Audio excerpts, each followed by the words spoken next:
listening to Awake Radio, straight talk for the awake and aware.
good evening. Welcome to Awake Radio. This is Dee with Critical Break and George. Yay!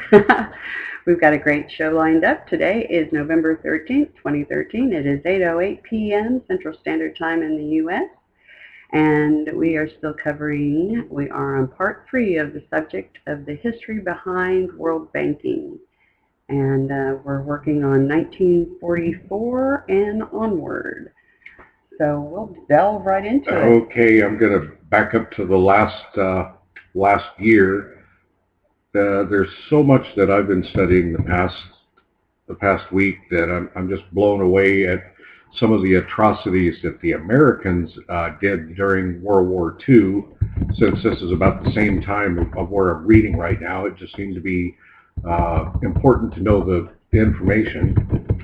And I'll just say 1943, February 18th, Zionist, it's Isaac Greenbaum, head of the Jewish Agency Rescue Committee, in a speech to the Zionist Executive Council states, quote, "If I'm asked, could you give from the United Jewish Appeal monies to rescue Jews, I say no, and I say again, no." He would go on to state, quote, "One cow in Palestine is worth more than all the Jews in Poland." Now, it's funny when you look back on it that the Zionist agenda is to take over the world, and they tried and failed at least twice, World War I, World War II, and I'd say a third time when they got caught in Vienna. But it's surprising to hear a Zionist claim that one cow in Palestine is worth more than all of the Jews in Poland. When you look at history and see that the whole Bolshevik revolution was pushed by Zionists and created by them to be a little bit of a payback for a promise of Mayor Amschel Rothschild in 1812 it was. It just absolutely blows my mind that a force would be generated, both psychologically and warfare-wise, to go in and wipe out just absolutely millions and millions of people through Russia. But that's not where we're at now. We are on to 1944. On the 6th of November, Lord Moyne, a British minister resident in the Middle East, was assassinated in Cairo by two members of the Jewish terrorist group, the Stern Gang. Now, this is something that very few people know enough to repeat from memory. But what it does to our history is just mind-boggling. Okay, this Stern Gang was led by the future Prime Minister of Israel, Yitzhak Shamir. He's also responsible for an assassination attempt against Harold McMichael, the High Commissioner of the British Mandate of Palestine, this same year. Interestingly, he also masterminds another successful assassination this year against the United Nations representative in the Middle East, Count Folke Bernadotte, who, although he had secured the release of 21,000 prisoners from German camps during World War II, was seen by Yitzhak Shamir and his terrorist collaborators as an anti-Zionist. In Bretton Woods, New Hampshire, two further Rothschild World Banks were created, the International Monetary Fund and the World Bank.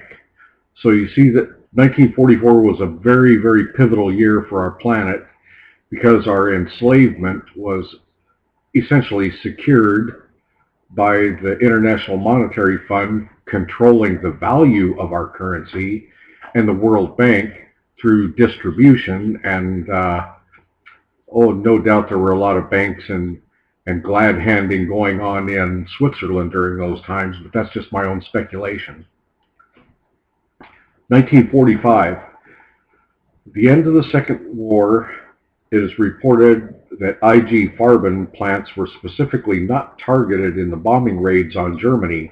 Interestingly, at the end of the war, they were found to only have sustained 15% damage. Excuse me, sustained, not substained.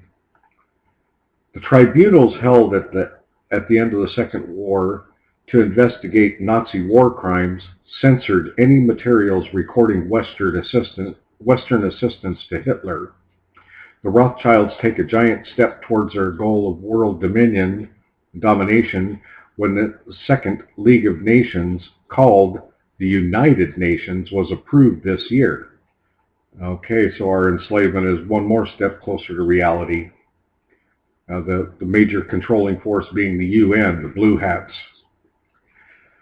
1946. On July 22nd, the future Prime Minister of Israel, Ashkenazi Jew David Ben-Gurion, orders another future Prime Minister of Israel, Ashkenazi Jew Menachem Begin, to carry out a terrorist attack on the King David Hotel in Palestine to try to drive out the British. As a result of this, 91 people were killed, most of them civilian, 28 British, 41 Arabs, 17 Jews, and 5 others. Around 45 people were injured. Menachem Begin went on to proudly proclaim himself as, quote, the father of modern terrorism, unquote. Just to put the gravity of the attack on the King David Hotel into perspective, it was at the time the biggest death toll as a result of a single terrorist action ever, and was only surpassed over 40 years later by the bombing of Pan Am Flight 103 over Lockerbie. Wasn't this also, this had to do also with the media being televised. This was like a major televised event. It was one of the first ones where the media propaganda machine was really turning out the 1946? info on it. Yeah, I thought that's what it was, wasn't it? No, that didn't. On that hotel? I saw a clip. That was a big deal in. Well, that I don't believe it was televised, but there were some clips and photographs that made it big. But television didn't start to get pushed very much until about 1948 to 1950. But that particular, that was a turning point, but that was absolutely nothing compared to what was done by these very self-same people and self-proclaimed wannabe rulers of the world. The quantity of German people that were killed during the war I have to scratch my head and wonder when I start thinking of the numbers. There were up to 5 million German citizens that were not military that were killed after peace was, after the war was over. And I've read articles that state that the atom bomb was intended to absolutely level all of Germany. That was the plan. And since Germany surrendered, they decided, well, we'll just take it over to Japan instead. It's interesting how history bears this out with enough research. Okay, knowing who was running the media, it's no small wonder that propaganda is all in favor of the poor Israelites, and it's much against what really happened. Okay, 1947, the British, who prior to World War II declared that there would be no more immigration of Jews to Palestine in order to protect the Palestinians from their acts of terror against both them and British soldiers, transfer control of Palestine to the United Nations. The United Nations resolved to have Palestine partitioned into 2 states, one Zionist and one Arab, with Jerusalem to remain as an international zone to be enjoyed by all religious faiths. Okay, this transfer was scheduled to take place on May 15, 1948. the United Nations had no right to give Arab property to anyone, as indeed, even though the Jews owned 6% of Palestine at the time, Resolution 181 granted the Jews 57% of the land, leaving the Arabs, who at the time had 94%, and it left them with only 43. Now, from what I understand, there were close to 400,000 Palestinians pushed off of their land, run out of their own houses that they lived in for centuries, within family lines, because of what's his name, the Balfour Declaration, giving a big portion of Palestine to create Israel.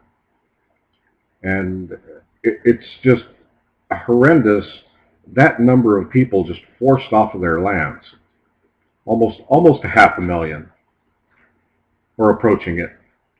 Okay, information collected by the ADL, Anti-Defamation League, and its spy operations on U.S. citizens is used by the House Select Committee on Un-American Activities. Subcommittee Chair Claire Hoffman dismisses the Anti-Defamation League's report on suspected communists as hearsay. Now, another thing that has been making me scratch my head a lot is considering the propaganda that showed Hitler to be such a monster, when in fact Hitler was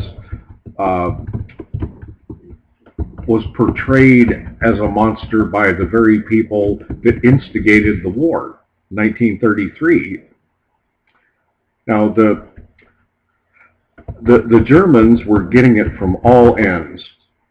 France, the bankers of France, the bankers in Britain, and the bankers in the United States all agreed on funding this war for the simple reason that it was going to make tons and tons of money, because even the losers had to pay up. The winners steal the spoils and then get the extra pay on top of that. But Germany was right in the middle of it all. The same people that own the banks are the ones that started the Bolshevik revolution that created communism. And those communists were pushing everyone that was not of Zionist agenda, pushing them toward Germany, toward where they could escape to get freedom. And their freedom ended up being their own death sentences by being put in the concentration camps and being starved because there was no food. And there was no food because supply lines were broken down. And so many of those people died of typhus, and it's claimed that they were worked to death, and that's just entirely untrue. I believe last week I mentioned that the entire population of Germany at the start of the war was around 522,000 people. So where they come up with the number of 3 million dying in gas chambers, it's propaganda that the Americans were fed and the British were fed, and it's absolutely untrue. Research something other than American propaganda that's owned by the Zionists, and you'll see that this is the truth. Okay, coming back to 1948. In the spring of this year, the Rothschilds bribe Harry Truman, the 33rd President of the United States, 1945 to 1953, to recognize Israel, Rothschild-owned Zionist, not Jewish territory, as a sovereign state with $2 million, which they gave to him on his campaign train. So there you go, 1948. Zionists bought off President Truman. They then declare Israel to be a sovereign Jewish state in Palestine, and within half an hour, President Truman declared the United States to be the first foreign nation to recognize it. The flag of Israel is unveiled. Despite the tremendous opposition, the emblem of the flag is a blue-colored version of the Rothschild red hexagram or sign. This angers many Jews who realize this hexagram was used in the ancient mystery religions as a symbol of Moloch, described as a demon of unwilling sacrifice, and is also, interestingly, the name of the stone owl that the elite worship in Bohemian Grove, and Ashtaroth, described as Lord Treasurer of Hell. Wow. Is any of this sinking into anybody's minds? Have you all seen those little pieces of footage that people have been able to nab? Well, they were trying to be discreet, but I think many of them got caught trying to film Bohemian Grove. And I don't know if they're still doing anything there or not, or if they moved that. Oh, once a year they always have their get-together. Yeah. Did they move the main part of it, though, to something else, somewhere else? Because of being located and filmed, I wonder? There's no telling what the sons of Satan are doing to worship. Uh-huh. It's all a real sick deal. I've also studied a little bit about the root of Zionism, and it goes back to two different books. One is the Talmud of Babylon, and the other one is the Talmud of Bethlehem. Now, both of them have got rules and laws that are absolute mental illness. I'll put a link, or anybody could look up the Talmud in Wikipedia that is very biased toward Zionists. But on the other hand, if you find a source, for instance, I would say the Protocol of the Elders of Zion, you'll find out that their mission is to take over the whole world, and that they can do anything they want because they're covered by law. And you'll find out it's very true, because those that have the money make the law. Those that make the laws are the ones that help out those that do their dirty deeds. Just look at how many people have done tremendous injustices around the planet that just get slapped on the back of the hand, where if it was an ordinary citizen, they would either be put in prison for life or executed. Yeah. And that's just scratching the surface. We'll probably cover the actual edicts inside the Talmud too. I'll bring out some of the dirt as soon as we get this story over. An old-time translation plus a modern English translation of it. And it's pretty I want to interesting say stuff. It's not just interesting; it's shocking. The word "interesting" is just really belies what is really there. It's shocking. Okay, it's absolutely mind-blowing for the Christian or the Muslim world to see the opposition. It's when you see how satanic it is, and the whole big picture of it, you'll just go, really? Yes, really. Yeah, when they keep saying Zionist, I'm like, you mean Satanist, right? I keep correcting them. Satanist, right? Because that's what they really are. Okay, the hexagram was used to represent Saturn, which has been identified as the esoteric name for Satan. This indicates that anyone killed in the name of Israel is actually a sacrifice to Satan.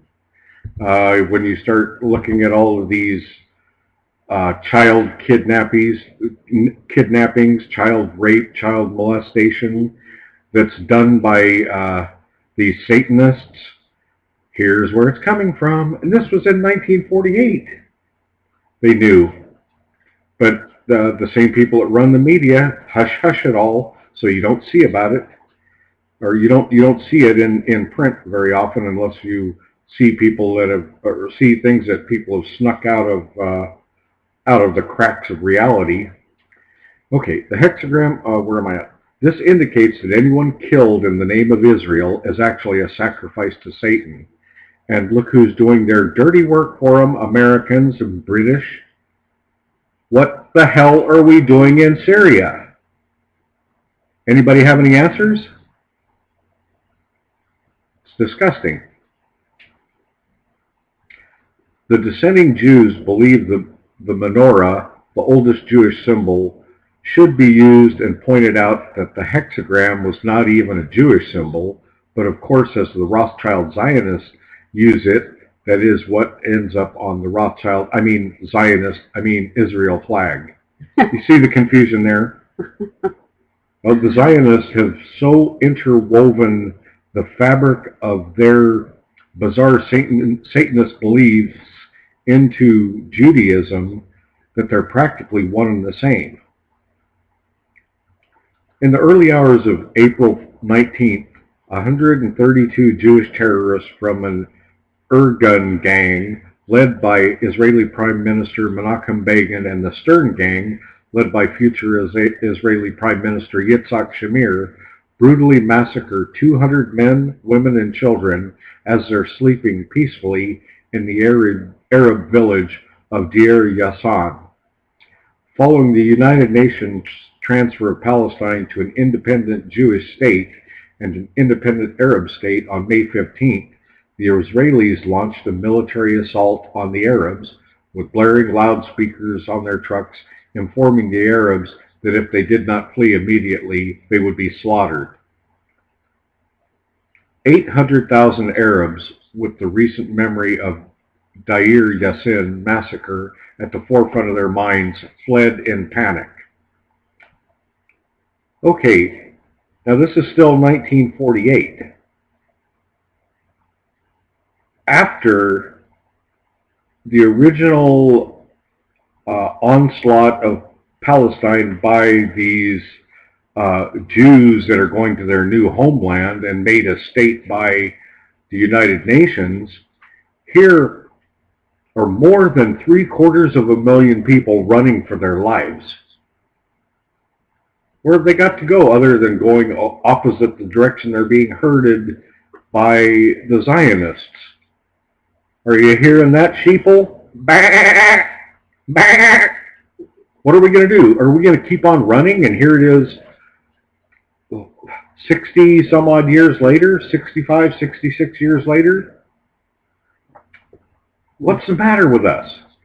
They asked for help from neighboring Arab states, but those states did not get involved as they were no match for the Israelis, who with their up-to-date military hardware had been supplied by the Jewish Stalinist regime in Russia. Okay, are you getting the big picture yet? The Bolsheviks that were made into existence by this very regime of Rothschild money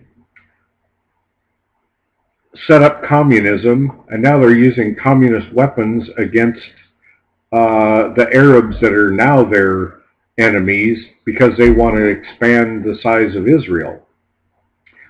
Following this assault, the Jews now controlled 78% of the former Palestine, as opposed to the 57% that had been given to them illegally by the United Nations.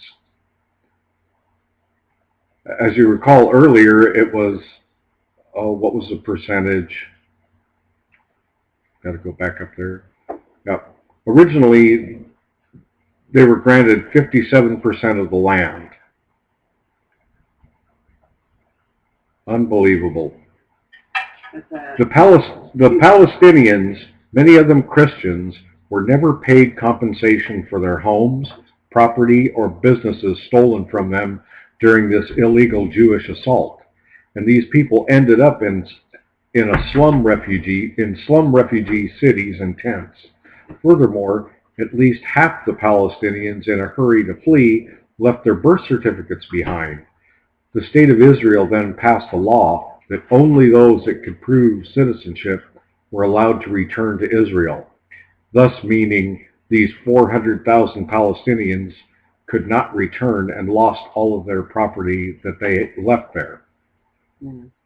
But yet, at gunpoint, they were run off their own property. I can't even imagine. I mean, think about it. None of us have had to go through something like that. I mean, it's incredible the amount of,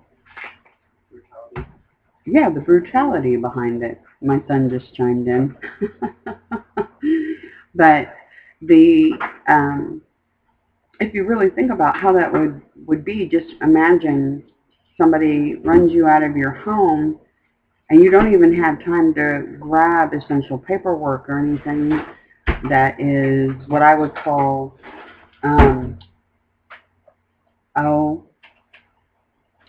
important to you, pictures, etc., family memorabilia, and then not be able to go back. I just can't even fathom that. That situation would be agonizing at best. I just try to put myself in their shoes, and it's overwhelming to even think about it. So, 400,000 human beings that the Zionists all consider animals. Anyone who is not a Jew, especially a Zionist Jew, is an animal. We're not even considered human beings.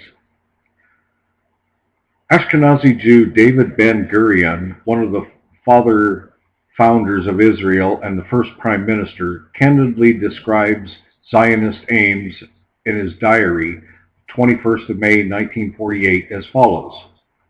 Quote, "The Achilles heel of the Arab coalition is Lebanon. Muslim supremacy in this country is artificial and can easily be overthrown. A Christian state ought to be set up there with its southern frontier on the river Litani. We would sign a treaty of alliance with this state. Thus, when we have broken the strength of the Arab Legion and bombed Amman, we could wipe out the Transjordan. After that, Syria would fall. And if Egypt still dared to make war on us, we would bomb Port Said, Alexandria, and Cairo. We should thus end the war, and we would have but paid to Egypt, Assyria, and Chaldea on behalf of our ancestors." So basically, it is the concept of fulfilling Bible prophecy through the means of coercion, lying, cheating, and stealing to make it happen. No, there isn't any timeline in the Bible. If you look at it as just mere writing, it's one thing. But if you take it as a mindset, and I assure you these Zionists surely do, that everything that's written in the book of Revelations is what they're trying to make happen. Now, going back some years in this particular lifeline/timeline of the banksters, you'll remember that they tried to take over the world three times. And you'll remember I mentioned Albert Pike, who was paid to come up with the idea of what it would take to make World War I, what it would take to make World War II, and what it would take to make World War III. And I'm wondering just what in the heck is the matter with the world's people to not shake off all the nonsense. Oh, I know what it is. It's having to pay to live. It's being a slave. You don't even have opportunity to read and understand your own history that's mostly lies. I admit it. I was one of those people. Even knowing what the government was doing as far as the human testing and experimentation on other countries and our own government doing it to us. Even knowing all of that, I had no idea that things ran this deeply and really... It's all orchestrated, and we don't know it's orchestrated. Yeah. So it's no, we talk about puppet governments, and the puppet governments are using us for puppets. It's one batch of puppets running another batch of puppets, and the bankers are laughing all the way to the bank. They don't even have to go to the bank. It's all electronic. All they have to do is go spend. The thing that really kind of solidified what I've been learning about all this history is I've seen videos of Zionists, Satanists, being approached by what they call Gentiles or Goyim, just approaching them friendly, just asking them simple questions or anything like that. And the seething, nasty, I've never seen, I mean, you see a lot of hate when it comes to racial divides, like between Native Americans and what they consider the white elite, and African Americans, etc. But you don't see I don't know, it's so deep-seated in what I saw on these videos. These people it left me speechless. I was like, I can't believe somebody is that nasty and that hateful to somebody who's just saying hello to them. They won't even, if they can avoid it, they will not talk to anybody that is not in their little circle. They'll totally ignore you and blow past you like you're not there, or start spewing hatred. Beyond anything I've ever seen. You can say Israeli, but don't speak to them face to face in Israel, and let them know that you're not an Israelite. Oh, yeah. Well, I couldn't believe what I was seeing. I was like, really? I've never seen anything like it. And I've seen some nasty exchanges between, look at Ferguson. There's an example. But this goes beyond that. It's much deeper, and it's much, literally this one woman, when she was talking to this guy that was asking her some questions, the way she acted, you could see, even in her eyes, to me, she looked like she was evil, flat out evil. Possessed. That's the impression I got. Yeah, possessed, literally. It was scary. It just blows my mind in so many aspects of the matter.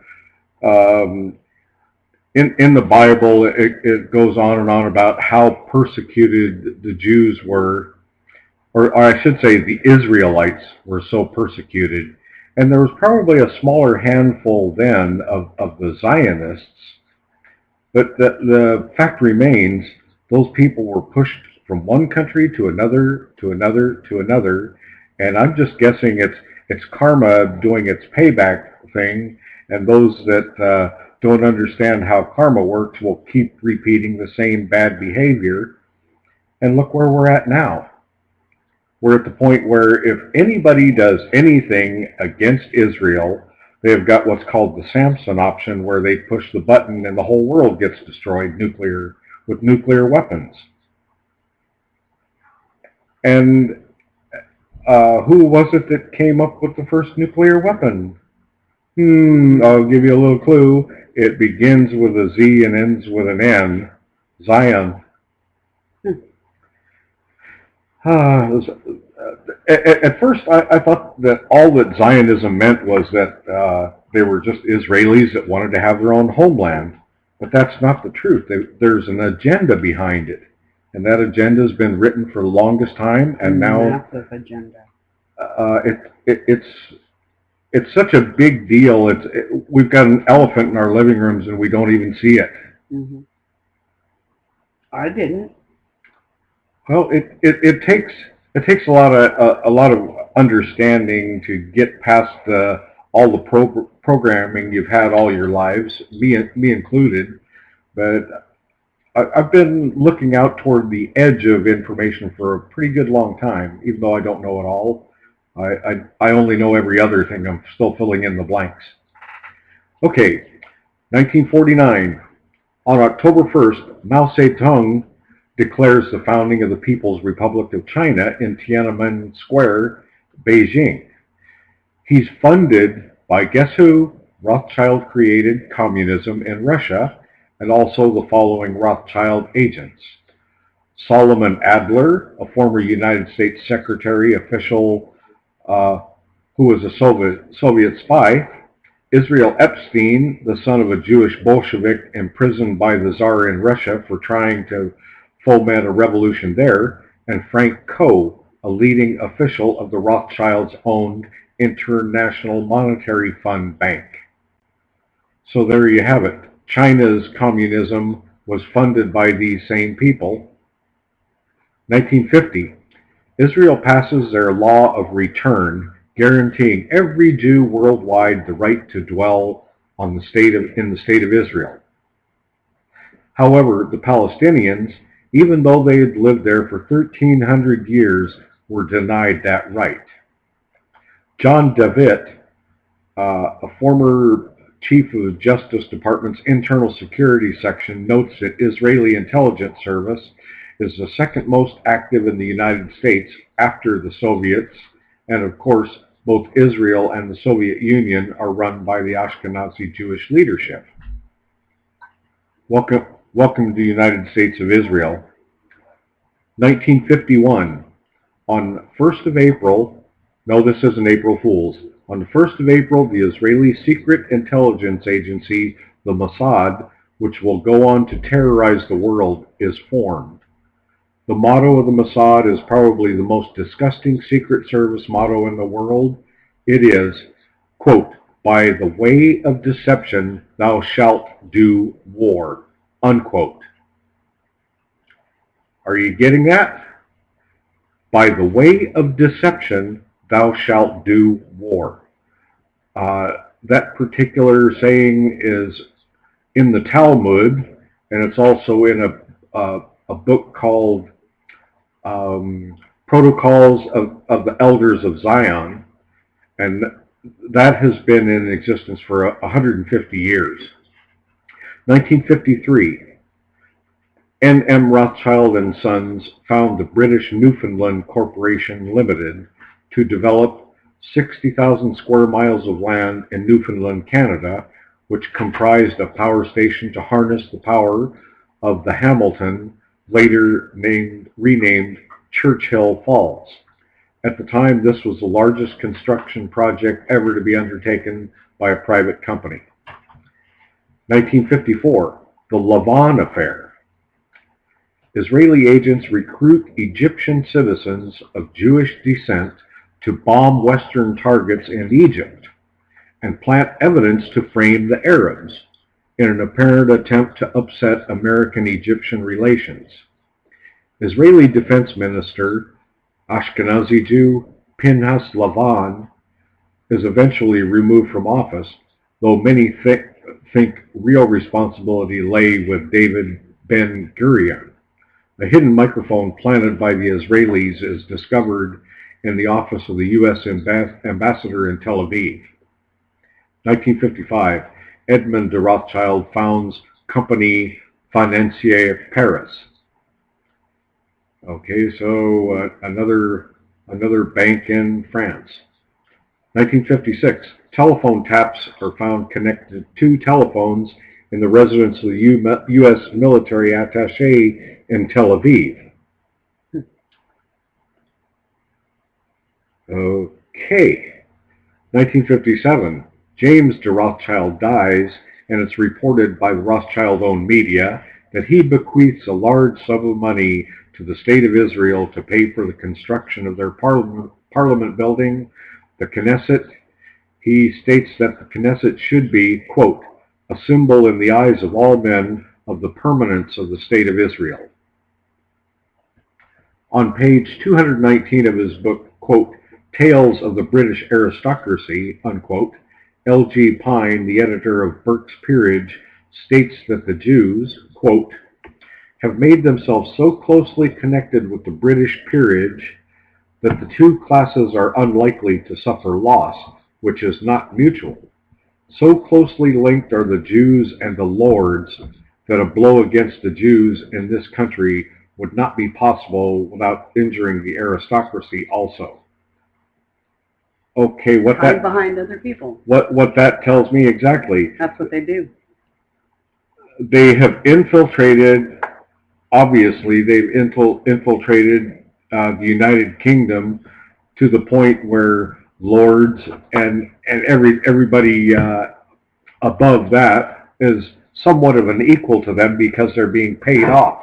They're being bought. Maurice de Rothschild dies in Paris. 1962.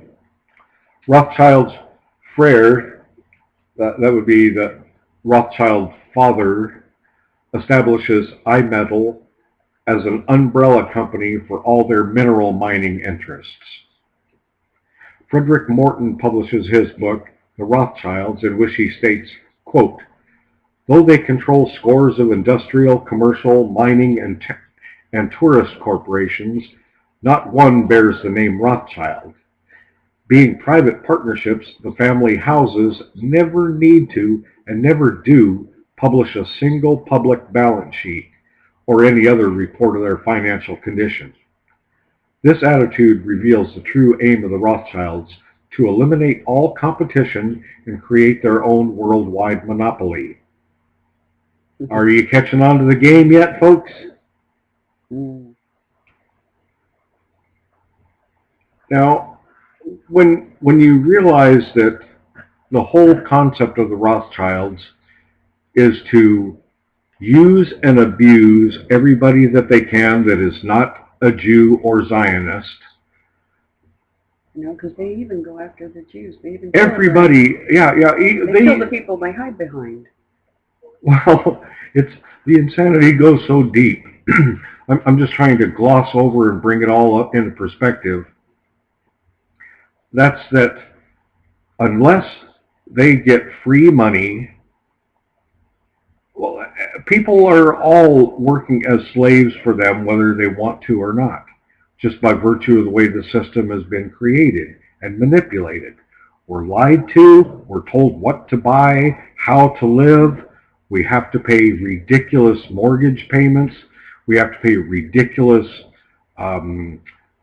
interest rates, and if you want to borrow just a little bit of money, there are places that will cash your weekly paycheck in advance for, 25% interest or more? Or those title loans.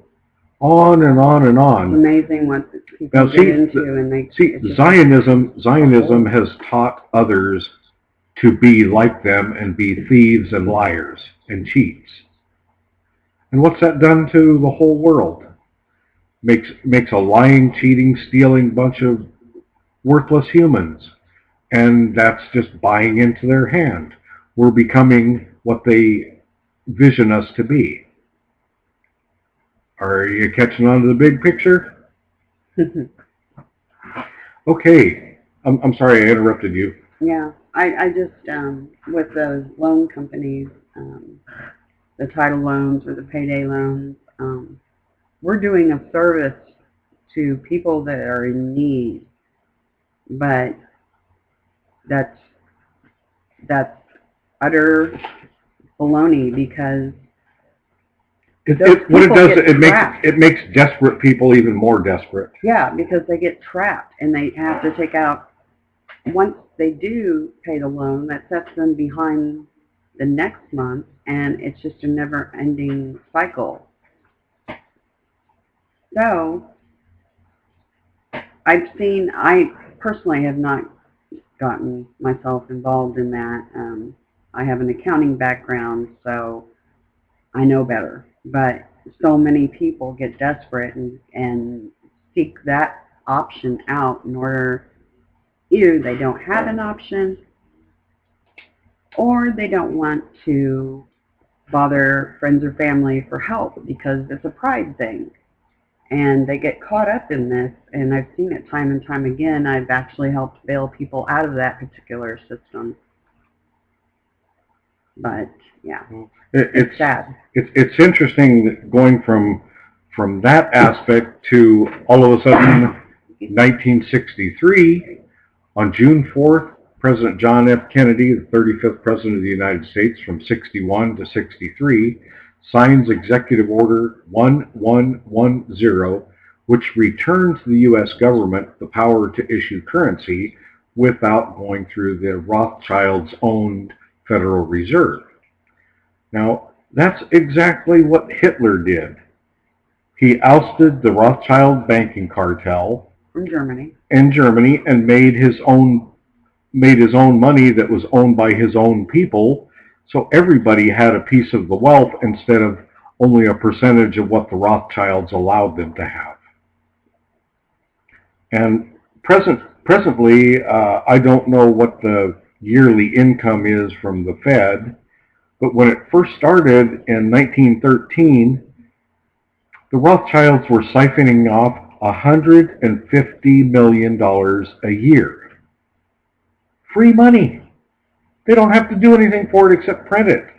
And they get paid to do the printing. You know, if the minimum wage kept up with the inflation, minimum wage would be somewhere around $24 to $25 an hour currently.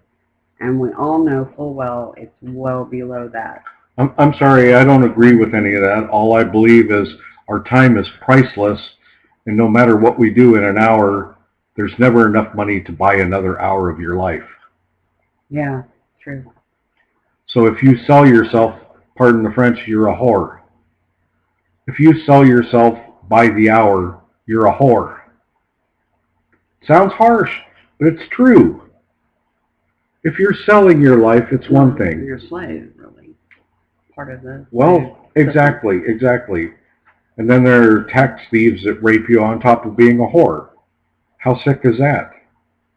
Look at the root of the problem. They get you coming and going. M-O... And then coming and going and coming and going. M-O-N-E-Y. Yeah. It's crazy the amount and how deep this really goes. It's just mind-boggling. Okay, less than 6 months after Kennedy started issuing American money made by Americans, November 22nd, President Kennedy was assassinated by the Rothschilds for the same reason as they assassinated President Abraham Lincoln in 1865. He wanted to print American money for the American people, as opposed to the benefit of a money-grabbing, world war-mongering foreign elite. This Executive Order 1110 is rescinded by President Lyndon Baines Johnson, 36th President of the United States from 63 to 69, on Air Force One from Dallas to Washington, the same day as President Kennedy was assassinated. Now, he was sworn into office on that plane, too, the same time Kennedy was pronounced dead.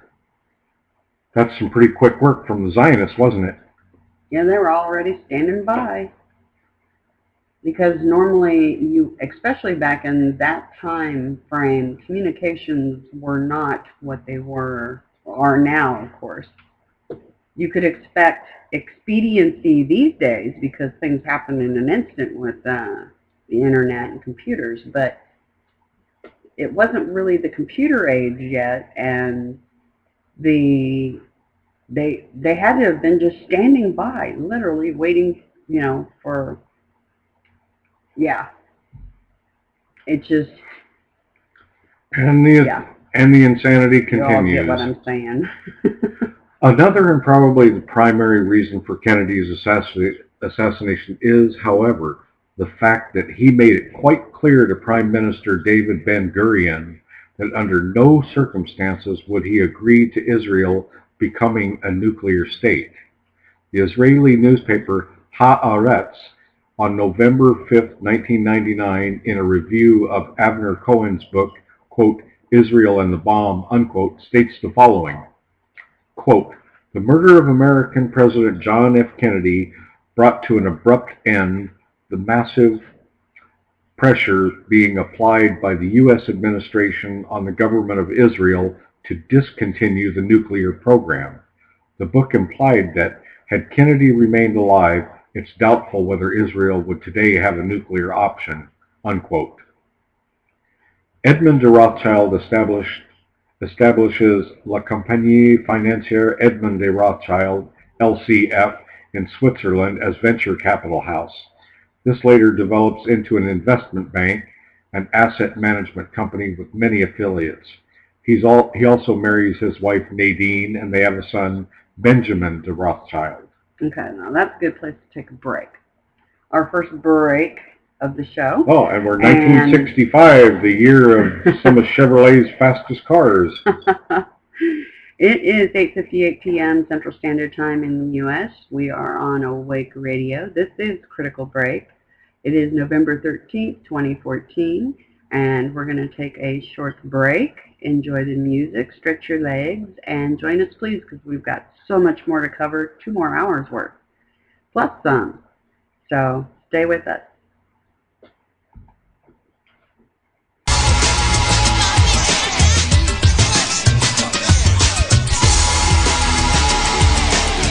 You're listening to Awake Radio, straight talk for the awake and aware.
cruising for cruising. I don't know, I was really drunk at the time. He just told me it was in coming into number 2. He was asking why it wasn't coming on till the 11th. So after I yelled and screaming and telling him why. Every word secrecy is repugnant in a free and open society. And we are, as a people, inherently and historically opposed to secret societies, to secret oaths, and to secret proceedings.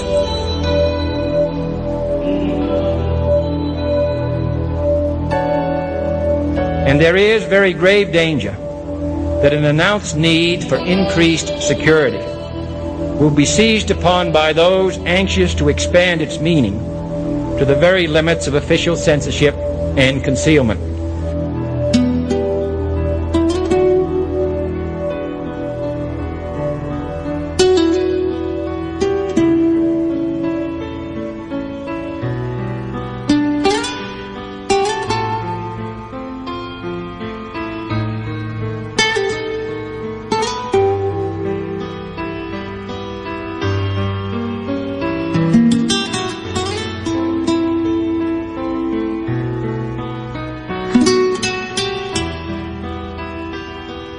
For we are opposed around the world by a monolithic and ruthless conspiracy that relies primarily on covert means for expanding its sphere of influence, on infiltration instead of invasion, on subversion instead of elections, on intimidation instead of free choice, on guerrillas by night instead of armies by day. It is a system which has conscripted vast human and material resources into the building of a tightly knit, highly efficient machine that combines military, diplomatic, intelligence, economic, scientific, and political operations. Its preparations are concealed, not published.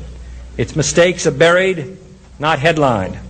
Its dissenters are silenced, not praised. No expenditure is questioned, no rumor is printed, no secret is revealed. And we're back. I hope you guys had a good break and got your legs stretched. This is Dee and George. And I'm mad I didn't get to hear any music during the break. Wow, it was turned down too low. He couldn't hear it. Anyway, this is Critical Break, and we wanted to say hello to all our listeners and thank them so much for being here with us. It is November 13th, 2014. It is 9:08 p.m. Central Standard Time in the U.S. And currently in the Awake Interactive Chat Room. Oh, hey, Sissy Tabs, how you doing? We have Bog Face. We have Granada Steve. We have Lee. We have Nimble Horse. We have Sky Blue Eyes. We have Sky Streak, which is Devin and Shannon, and Patty. Hi, Patty. Patty Walking Turtle. And we have one Aegon logged in. Glad you're with us. Anyway, we'll get right back into our subject material, which is the history of the world banking system and all the history of your slave masters, why you're a slave. Yeah, all the fun stuff. The bigger picture. Yeah. I don't want to do any more of this. I want to have fun. Okay, sorry, but here we are in 1965. Israel illegally obtains enriched uranium from NUMEC, that's Nuclear Materials and Equipment Corporation. 1967. The treatment of the Palestinians by the Zionist Jews finally ignites enough anger in the Arab world for Egypt, Jordan, and Syria to mobilize on Israel's borders. All of these three countries are suddenly attacked by Israel, and as a result, the Sinai, which included Gaza, was stolen from Egypt, and the West Bank and the Jordan River stolen from Jordan. As a result of this, on June 8th, the Israelis launched an attack on the USS Liberty with Israeli aircraft and motor torpedo boats in an effort to blame it on Egypt to bring America into the war on their side and of course follow to the letter their Mossad motto, quote, by the way of deception thou shalt do war, unquote. As a result of their attack, 34 American servicemen were killed and 174 wounded. Israel lies as usual, claiming it mistook this warship that was flying a large United States flag for an ancient, out-of-service Egyptian horse carrier, El Quasir, that was 180 feet shorter. They also claimed the ship was in the war zone, which it was actually in international waters, far from any fighting. The Israelis' attack on this warship lasts for 75 minutes, during which time they shoot up one of the United States flags, resulting in the sailors desperately raising another one. In the aftermath of this attack, the American sailors who survived are warned by the United States military not to discuss the matter with anyone due to, quote, national security, unquote. This story gets no prominence in the Rothschild-controlled mainstream media, and as usual, Israel in no way even rebuked for their crimes by their subservient country of America. Are you getting the picture? We have been the war horse and whore of the state of Israel practically since day one of their inception. The following day, June 9th, Israel illegally occupies the Golan Heights, which it seizes from Syria. This area goes on to provide Israel with 1/3 of its fresh water. Israeli General, I'm going to have to work on this one, Matityahu Paled, who quoted in Haaretz on the 19th of March 1972 with the following statement, quote, the thesis that the danger of genocide was hanging over us in June 1967 and that Israel was fighting for its physical existence is only bluff, which was born and developed after the war, unquote. Another sickening and deceptive statement, but again, at least he's consistent with the Mossad motto, quote, by way of deception thou shalt do war, unquote. De Rothschild Frere is renamed Banque Rothschild in France. 1968, Noemi Halpin, wife of Maurice de Rothschild, dies. 1970, while working for Senator Henry, quote, Scoop, unquote, Jackson, Ashkenazi Jew Richard Pearl is caught by FBI giving classified information to Israel. Nothing is done. British Prime Minister Edward Heath makes Lord Victor Rothschild the head of his policy unit. Whilst he is in that role, Britain enters the European Community. 1973. In his book, None Dare Call It Conspiracy, Gary Allen states, quote, one major reason for the historical blackout of the role of the international bankers in political history is the Rothschilds were Jewish. The Jewish members of the conspiracy have used an organization called the Anti-Defamation League, ADL, as an instrument to try and convince everyone that any mention of the Rothschilds and their allies is an attack on all Jews. Now, this has been going on for quite some time. In this way, they have stifled almost all honest scholarship on international bankers and have made the subject taboo within universities. Any individual or book exploring this subject is immediately attacked by hundreds of ADL communities all over the country. The Anti-Defamation League has never let the truth or logic interfere with its highly professional smear jobs. Actually, nobody has a right to be more angry at the Rothschilds clique than their fellow Jews. The Rothschilds empire helped finance Adolf Hitler. George J. Laurer, an employee of the Rothschilds-controlled IBM, invents the UPC, Universal Product Code barcode, which will eventually be placed upon every item traded worldwide and bear the number 666. I looked that up and it's a mind blower. Each end of those UPC symbols has two thin lines, and in the very middle of the symbol there's also two thin lines, and those two thin lines represent the number 6. The book of Revelation, chapter 13, verse 17 through 18 states the following in relation to this number. Quote, "And that no man might buy or sell, lest he have had the mark, or the name of the beast, or the number of his name. Here's wisdom. Let he that hath understanding count the number of the beast, for it's the number of a man, and his number is 666, unquote. Unbelievable, but yet take the UPC symbol and look at it closely and you'll go, no kidding? Yep, it's here, folks. The whole satanic aims of the Rothschilds are now in full view of the world. Everything bought or sold carries the mark of the beast, 666. It's not fantasy, it's not a game, it's not a joke. It's in our faces. The whole satanic aims, it's here. N.M. Rothschilds and Son, British Newfoundland Corporation, Churchill Falls project in Newfoundland, Canada is completed. N.M. Rothschild and Sons also create a new asset management part of the company which traded worldwide. This eventually became Rothschild's Private Management Limited.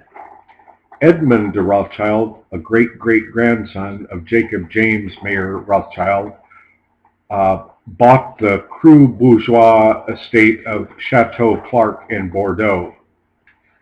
1976, Ashkenazi Jew Harold Rosenthal, aide to Ashkenazi Jew Senator Jacob Javits, states, quote, "Most Jews do not like to admit it, but our God is Lucifer," unquote. That's a powerful statement. Well, if the devil's your boss, you got to dance to the fiddler, and we're all doing it.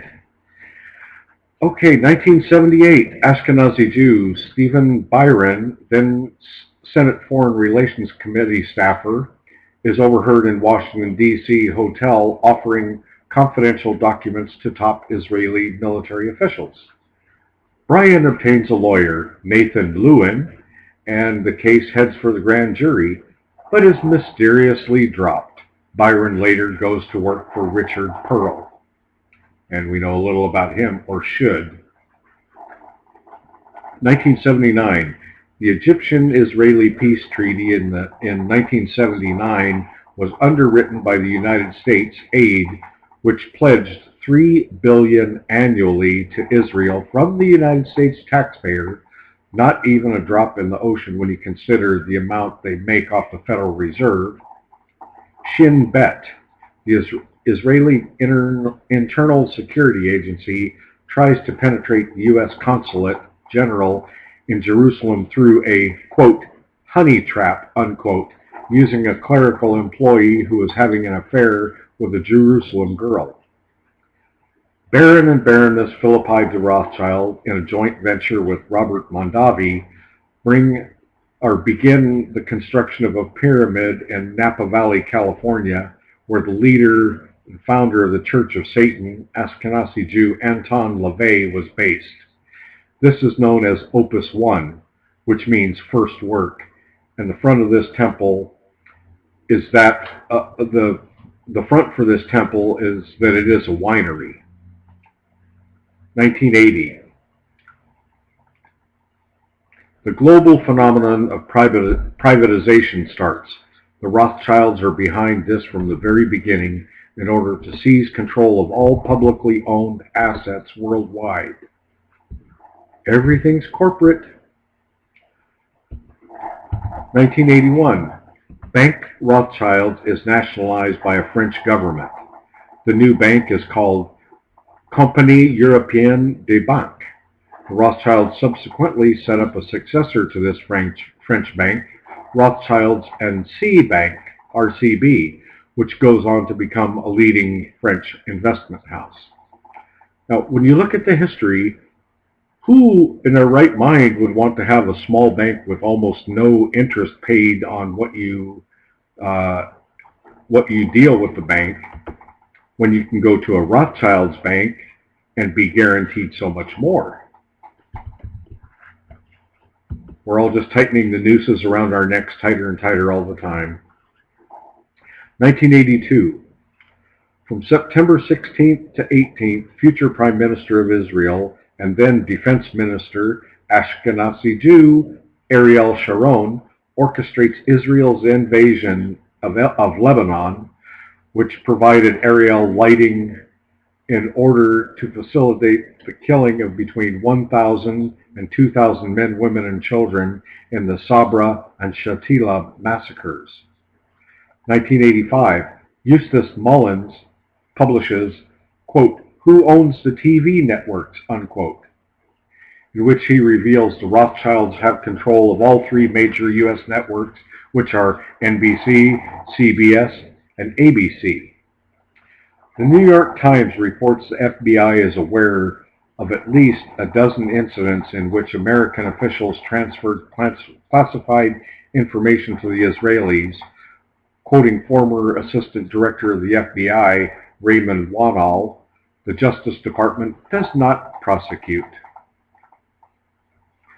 Now, when you run the country's money system, when you run the country's political system, when you have Supreme Court justices in your back pocket, when you in fact write the country's laws and dictate to the country what it's going to do, you basically own all the people of the country, slaves. Wake up.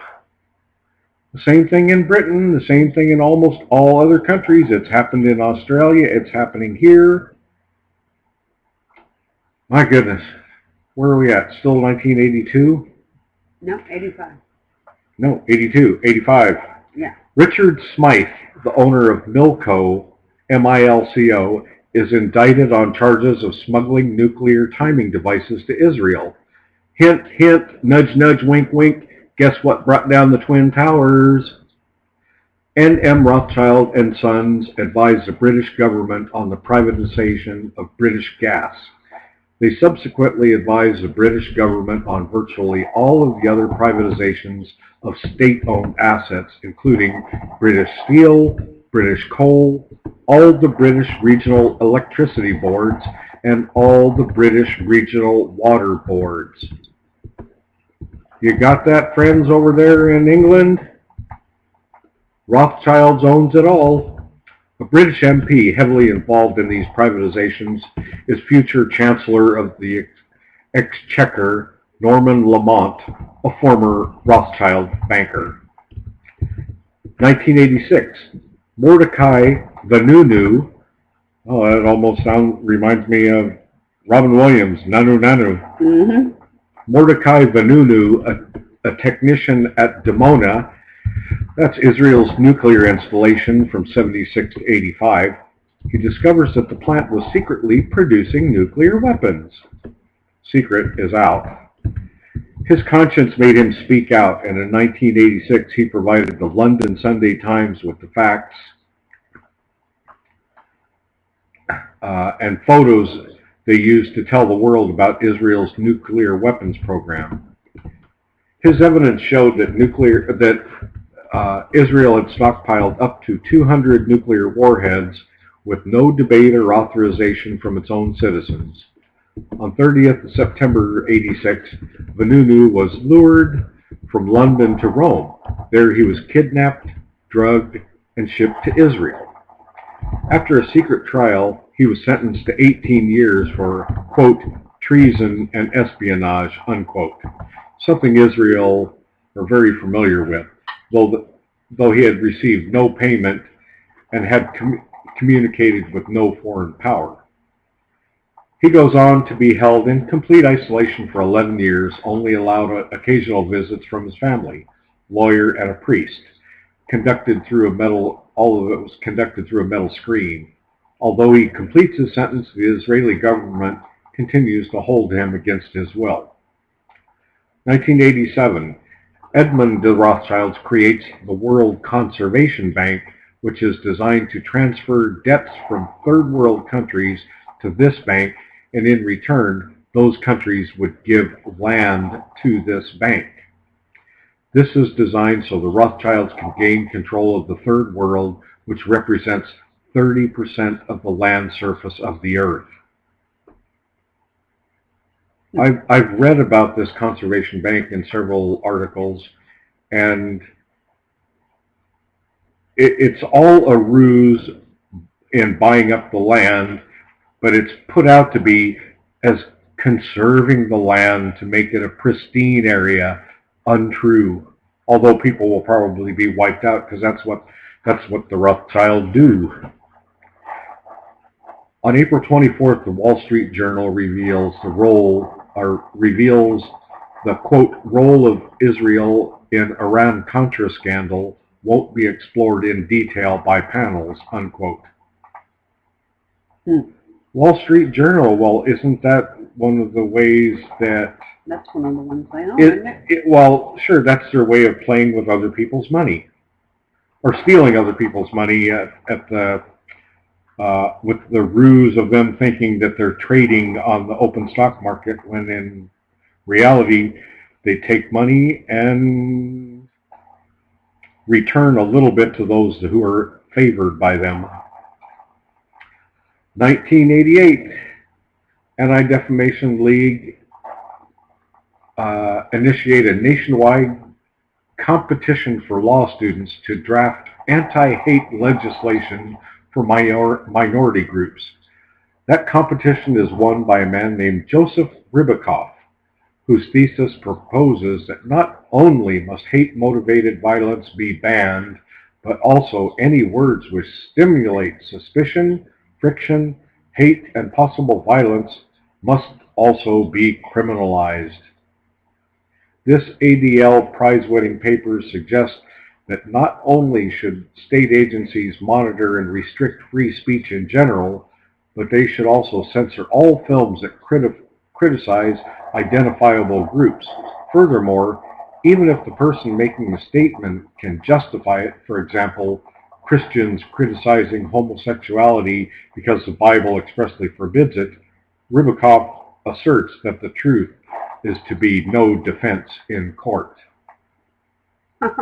Okay, have you got that picture? The truth has nothing to do with evidence. We can no longer speak the truth. The only proof a court will need in order to secure a conviction of hate speech is that something had been said and a minority group or member of such group has felt emotionally damaged as a result of such criticism.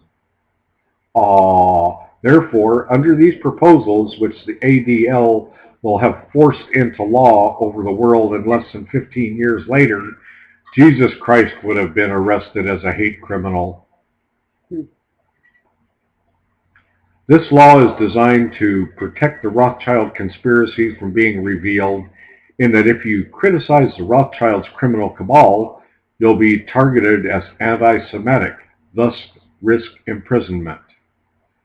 And I believe there are 14 countries in Europe that if you say anything against a Rothschild or Zionist or Zionism, you are eligible to go to jail. Philippe de Rothschild dies. Okay, 1989, we're getting closer to now.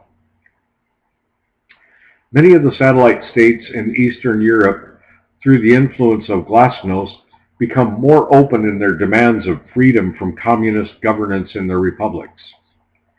Many revolutions happen in 1989, most of them involving the overthrow of the respective communist governments and the replacement of them with republics. Thus, the hold the communists had over Eastern Europe, quote, the Iron Curtain, becomes very weak. Eventually, as a result of perestroika and glasnost, communism collapses not only in the Soviet Union, but also in Eastern Europe. In Russia, Boris Yeltsin, whose wife is the daughter of In Russia, Boris Yeltsin, whose wife is the daughter of Joseph Stalin's marriage to a Rosa Kaganovich, and a Republican government steps to end the power of the Communist Party by suspending and banning the party and seizing all their property. This symbolized the fall of communism in Russia and resulted in the start of mass exodus of 700,000 Jews from the former Soviet Union to Israel. In the Israeli journal Hotam, 24th of November 1989, there's a report of a speech that then Israeli Deputy Foreign Minister, Ashkenazi Jew Benjamin Netanyahu, or Bibi, gave to students at a Bar Ilan University, in which he states, quote, Israel should have exploited the repression of the demonstrations in China when the world attention focused on that country to carry out mass expulsions among the Arabs of the territories, unquote.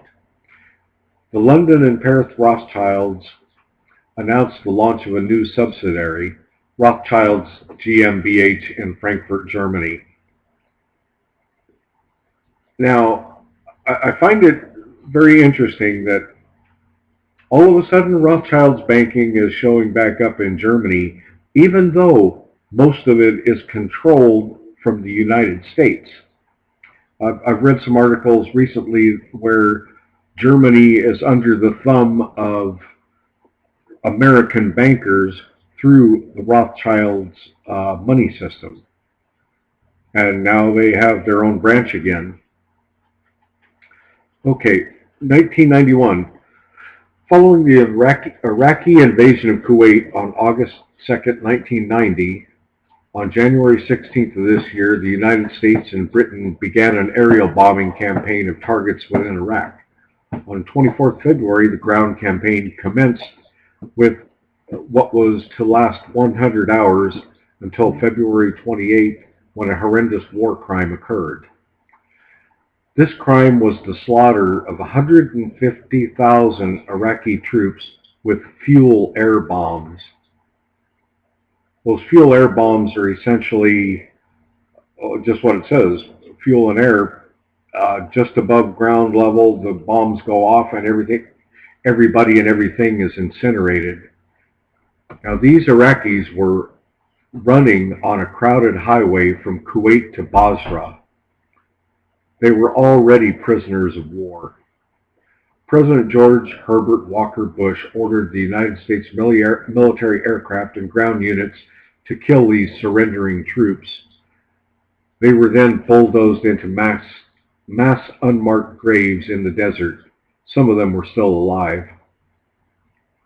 President Bush was then ordered a cessation of hostilities. What was the significance of this slaughter and President Bush declaring the war over on this day? Well, it was the day, the, quote, day of Purim, unquote, fell on this year. This is the day the Jews celebrate their victory over ancient Babylon, now based within the borders of Iraq, and a day when the Jews are encouraged to get bloody revenge against their perceived enemies. Coincidence. Oh, just a mere coincidence. Well, it absolutely sickens me. It absolutely sickens me that those bloodthirsty bastards are pulling strings and forcing idiots like George W. Bush to do their bidding. Actually, he's just a mouth for whatever gets put in front of the teleprompter. How he ever got a library named in his honor is beyond me, much like Obama winning the Nobel Peace Prize. Yeah, go figure. I think we're about due for a break, maybe. No, we got a few minutes, yeah. A few minutes? Yeah. Yeah.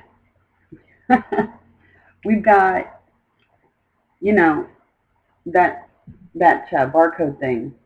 He had a picture of the barcode up that he was talking about the barcode, including the number 6 in the front, 6 in the middle, and 6 at the end. And that was astonishing to me as well, something I was not aware of. The other thing that really, I don't know, the last time anybody really stood up to these people that had any kind of clout or voice would have been Kennedy. And we know what happened to him. After seeing this history behind all of what was going on, and the fact that every time anybody tries to interfere with the Federal Reserve, which we know it's cleverly named because it indicates it's our national bank, but it is not our national bank. It's neither federal nor does it have any reserves other than ink to make more fake paper. But think about this. In American history class, I distinctly recall them showing the Federal Reserve as a national bank, and it's not. So who wrote those history books that all of us have been indoctrinated with? Rockefeller Foundation. Let's see. Carnegie I bet we Foundation. can track it. We could track it back to publishing houses that were owned or ran or somehow been coerced, bribed into printing the material as it was and what we ended up learning from. So the fact that we have been Okay, we so know, neatly deceived. we know that Zionists control and invented Time magazine, Life magazine. They own most of the publishing houses. New York Times, well, I'm afraid that's really the Jew York Times. And I don't think there's anything wrong with saying that. They've been owned by Jews since they first started. And it's still in the family. New York Times was more like it. And that's because I really like to call it for what it is. Because Washington Post. It's been very, very, very tied to... The mouth of the United States through all media is Zionist/Jew owned. Yeah. Period. Yeah. Hollywood. Metro-Goldwyn-Mayer. What they do to those poor and on. people, especially, well, the men are either threatened with their careers or death, and the women, not only are they threatened with that, but they also mind control them and use them for their, well, I'm not going to go into details. I think people should really look into that aspect of it. It's disgusting. It will make you sick. The things that have happened to people that are tied up with this bunch. But yeah, it's just been, I don't know. It's been a lot for me to absorb because I knew we had problems with our government and I knew it was corrupt, but I had no idea who was really, really behind it all and to what extent. And it is really, it runs so deep, it's going to be like trying to dig ticks out of a dog with, like a husky with very thick hair. It's going to be a job. Okay, well, if you don't know your enemy, you can't find him. Let's find out a little bit more about him. 1992. Oh, excuse me, we were still at 1991. At the Bilderberg Conference on June 6th and 7th of that year in Baden-Baden, Germany, David Rockefeller, a Rothschild, made the following statement, quote, "We are grateful to the Washington Post, the New York Times, Time magazine, and other great publications whose directors have attended our meetings and respected their promises of discretion for almost 40 years. Are you picking up on that, folks? 40 years, these papers have been pushing propaganda for the Zionists. It would have been impossible for us to develop our plan for the world if we had been subject to the lights of publicity during those years. But the world is now more sophisticated and prepared to march towards a world government.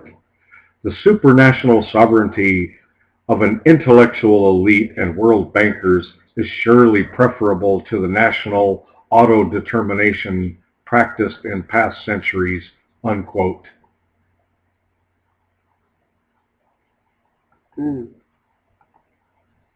Now, I have to pause there, and wow, is that a mouthful? David Rockefeller, at that time one of the richest people on earth, is thanking all of these publications that kept us from knowing the truth and pushed out propaganda to make us think what they want us to think. 1992. In March, former Federal Reserve Board Chairman Paul A. Volcker became chairman of the European banking firm J. Rothschild, Wolfenson and Company. Stephen Bryan, caught offering confidential documents to Israel in 1978 and serving on board of pro-Israel Jewish Institute for National Security Affairs while continuing as a paid consultant with security clearance on exports of sensitive U.S. technology. The Sampson Option, quote, unquote, by Seymour Hersh reports, quote, illicitly obtained intelligence was flying so voluminously from LACOM, a secret Israeli intelligence unit, a Hebrew acronym for Scientific Liaison Bureau, into Israeli intelligence that a special code name Jumbo was added to the security markings already on the documents. There were strict orders. Ari Ben Mensch recalled anything marked Jumbo was not supposed to be discussed with your American counterparts, unquote. Now, the Sampson, well, it's coming up. This was just what was said by Seymour Hersh. The Wall Street Journal reports that Israeli agents apparently tried to steal Recon Optical Incorporated's top secret airborne spy camera system. On September 16, Britain's pound collapses when currency speculators led by Rothschild agent Ashkenazi Jew George Soros, does that name sound familiar? Mm-hmm. Borrow pounds and then sell them for Deutschmarks. So if I were to have gone to Britain then and buy pounds and exchange them for marks, you pocket a whole lot of money. Okay, in the expectation of being able to repay the loan in devalued currency and pocket the difference. This results in the British Chancellor of the Exchequer, Norman Lamont, announcing a rise in interest rates of 5% in one day. As a result, drives Britain into a recession, which lasts for many years, as large numbers of businesses fail and housing market crashes. Wow, that sounds familiar. Well, they did it there as a test and then came here and did it. Well, if we can do it in Britain, we can do it in America. In grand scale, I might add. Well, that's what the Rothschilds do. This is right on cue for the Rothschilds.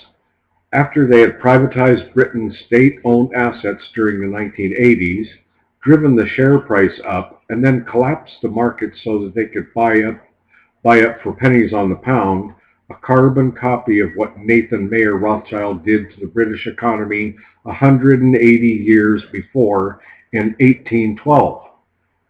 So it was just repeat. You didn't learn the lesson the first time. Repeat. Wow. Shake out every penny you can, and then give them bread, and they'll put cake on your table.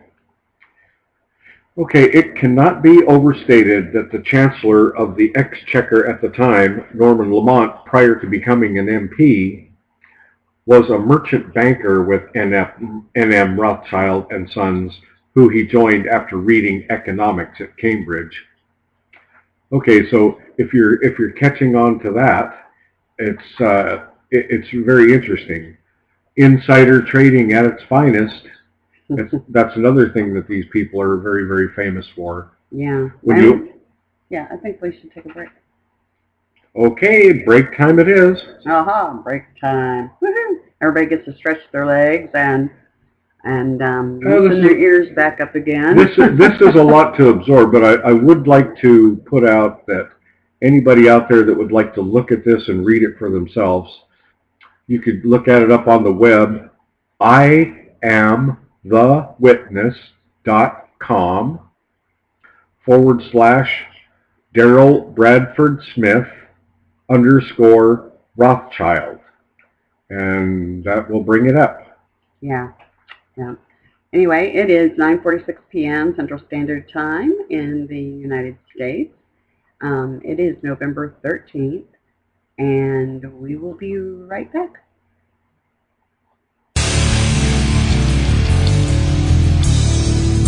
You're listening to Awake Radio, straight talk for the awake and aware.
about.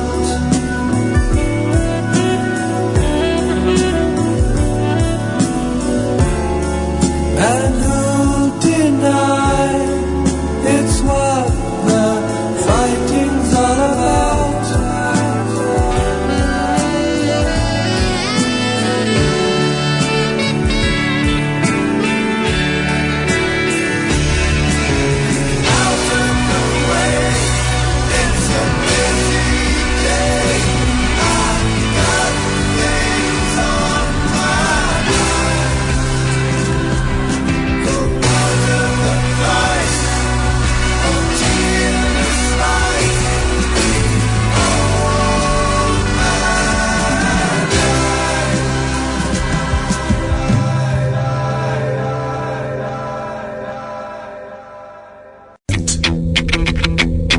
Freedom,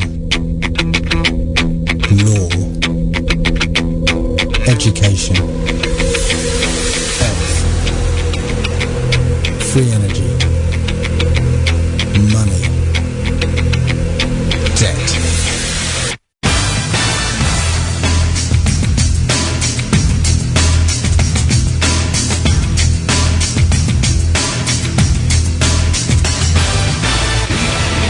Awake Radio, deconstructing the dream world, one lie at a time.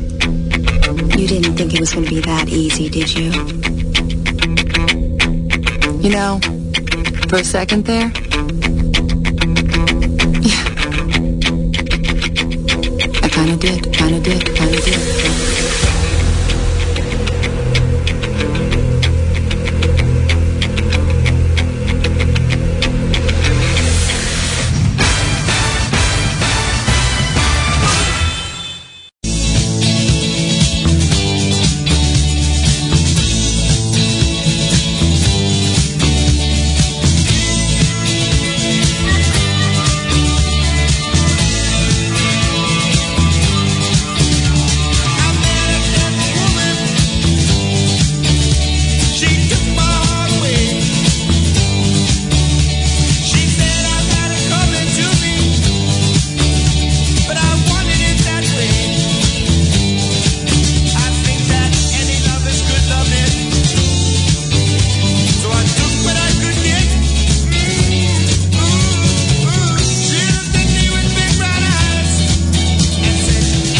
You ain't seen nothing yet. This is Awake Radio, and this is Dee, and... The guy with the big mouth, George.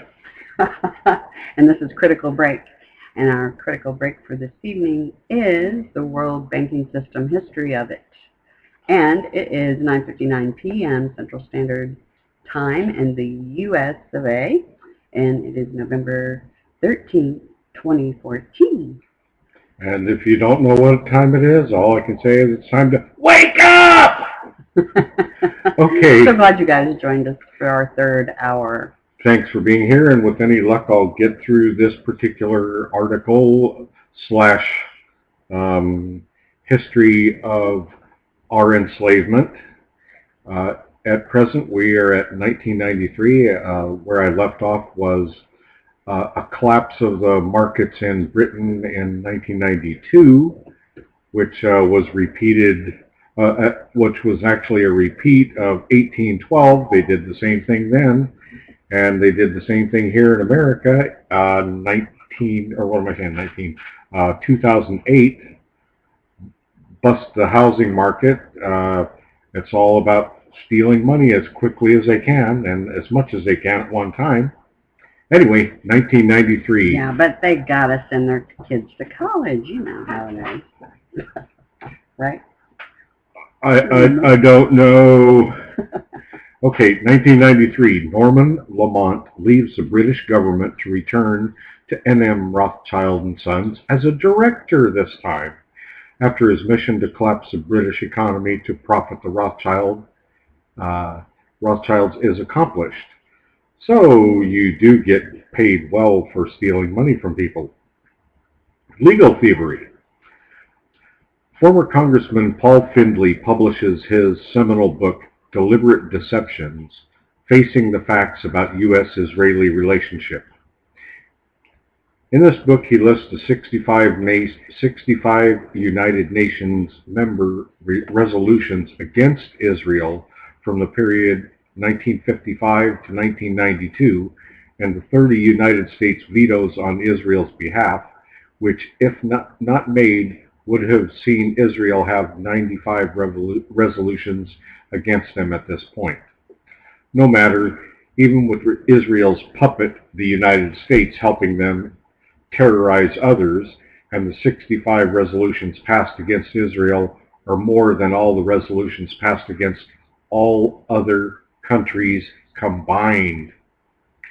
Not that the Israel care too much about the views of the United Nations when you consider that less than 2 weeks after Israel's attacks on the USS Liberty, an attack designed to sink the Liberty and blame it on Egypt, prompting the USA into war with Egypt on behalf of Israel lies, remember the Mossad's motto, by the way of deception thou shalt do war. The Israeli Foreign Minister,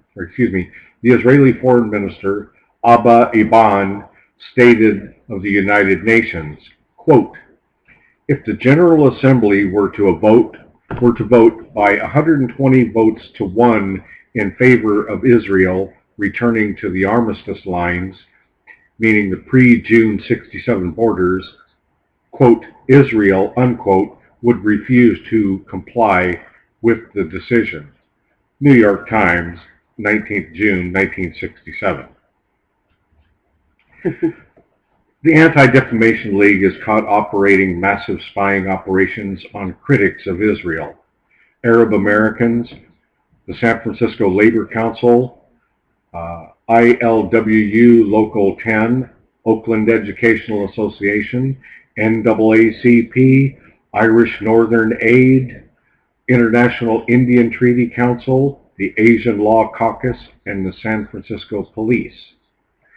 Okay, so we have Zionist infiltration of all of those organizations. And that's what they do. That's their thing. They infiltrate. They don't fight outwardly because... Oh, no, because they get other people to do their fighting for them. One of our American boys or one of our English UK boys would smack them down in a heartbeat. So they don't direct fight. They let everybody else do it for them, and they infiltrate. Infiltrate, divide, and conquer, and get people to fight against each other. Mm-hmm.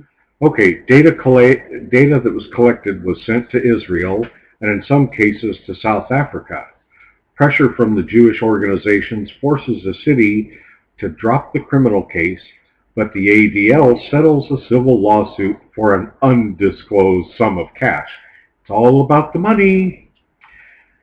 Either way out of anything at this point, I have a 1995, former atomic energy scientist Dr. Kitty Little claims the Rothschilds now control 80% of the world's uranium supplies, giving them a monopoly over nuclear power. Who pays every month to have electricity? Who gets the money? Let me see. Here in America, I recall most of the water power plants that are located on rivers were made by the United States Department of the Army Corps of Engineers. Most of those were made in the 1920s, 1930s, and 1940s, with minor improvements here and there electronics-wise. But they've been nothing but a cash cow for whoever owns them in the meantime, and they've been privatized for how long? Somebody's ripping somebody off. Wake up! Oh, and then you have the Queen. Energy Commission that's supposed to be overseeing them. Well, guess who's overseeing them? It's like the mice being given the keys to the refrigerator where all the cheese is stored, if you get my drift. It's like the monkeys are in charge of the banana stand. Yeah. And it's that way with a lot of those commissions that are supposed to be watchdogs over certain areas of the government or certain areas of banking, etc. Well, it's all rigged. Getting back to atomic energy, I read an article that had very reliable sources. I wish I could post it directly. That the Queen of England owns approximately 70% of the uranium mines and uranium enrichment. But then again, let's all keep it in the family because we know it is a mafia. It's a big club and we're not in it, like George Carlin would say. Okay, so there's a monopoly on nuclear power. The Defense Investigative Service circulates a memo warning U.S. military contractors that, quote, Israel aggressively collects U.S. military and industrial technology. Well, that's no surprise. They've been doing clandestine work, stealing secrets, stealing anything that has uranium that could be enriched for a lot of years. The report stated that Israel obtains information using, quote, ethnic targeting, financial aggrandizement, and identification and exploitation of individual frailties, unquote, of U.S. citizens. Find somebody's weakness and then exploit it. Whether it's their wife, their kids, their job. Anything that is a source of blackmail or being able to steal. Or coercion with, there you go. You know, money, the fake dollars that aren't worth anything, but yet people seem to fall for it, hook, line, and sinker. Okay, 1996, a General Accounting Office report, GAO, General Accounting Office of the U.S., Defense Industrial Security, weaknesses in U.S. security arrangements with foreign-owned defense contractors, found that according to intelligence sources, quote, country A, unquote, identified by intelligence sources as Israel, Washington Times, 22nd February 96, quote, conducts the most aggressive espionage operations against the United States of any U.S. ally, unquote. There's a PDF file for that report. There's proof behind it. The Jerusalem Post, 30th August 1996, quoted the report, quote, Classified military information and sensitive military technologies are high priority targets for the intelligence agencies of this country, unquote. The report described, quote, an espionage operation run by the intelligence organization responsible for collecting scientific and technological information for Israel, paid a U.S. government employee to obtain U.S. classified military intelligence documents, unquote. The Washington Report on Middle East Affairs, Sean L. Twing, April 96, noted that this was, quote, a reference to the 1985 arrest of Jonathan Pollard, a civilian U.S. naval intelligence analyst who provided Israel's LAKAM espionage agency an estimated 800,000 pages of U.S. intelligence information. Classified information. Yeah, well, no wonder they've infiltrated the country. They've been given all the secrets. And now they're writing the secrets. Okay, the General Accounting Office report also noted that, quote, several Israeli citizens were caught in the United States stealing sensitive technology used in the manufacturing artillery gun tubes. Okay, an Office of Naval Intelligence document, quote, worldwide challenges to naval strike warfare, unquote, reported that, quote, U.S. technology has been acquired by China through Israel in the form of the Lavi fighter and possibly SAM, surface-to-air missile technology, unquote. Jane's Defense Weekly, 28 February 96, noted that, quote, until now the intelligence community has not openly confirmed the transfer of U.S. technology via Israel to China, unquote. The report noted that this, quote, represents a dramatic step forward for Chinese military aviation, unquote. Flight International, 13th March 96. Now, it's no new thing that one country spies on another one over and over and over. If America makes something that's great, it falls into Chinese hands and becomes something even greater and much less expensive because of greedy labor, because of greedy government, because of greedy money makers. And once again, following the money, what are we up against, this money monster? Oh yeah, the devil with the tentacles in everybody's pockets. Okay, Amschel Rothschild, 41, is strangled with a heavy cord of his own towel robe in his hotel room in Paris. French Prime Minister orders the French police to close their investigation, and Rupert Murdoch, born of a Jewish mother and so a Jew by Ashkenazi standards, instructs his editors and his news managers around the world to report it as a heart attack, if they need to report it at all.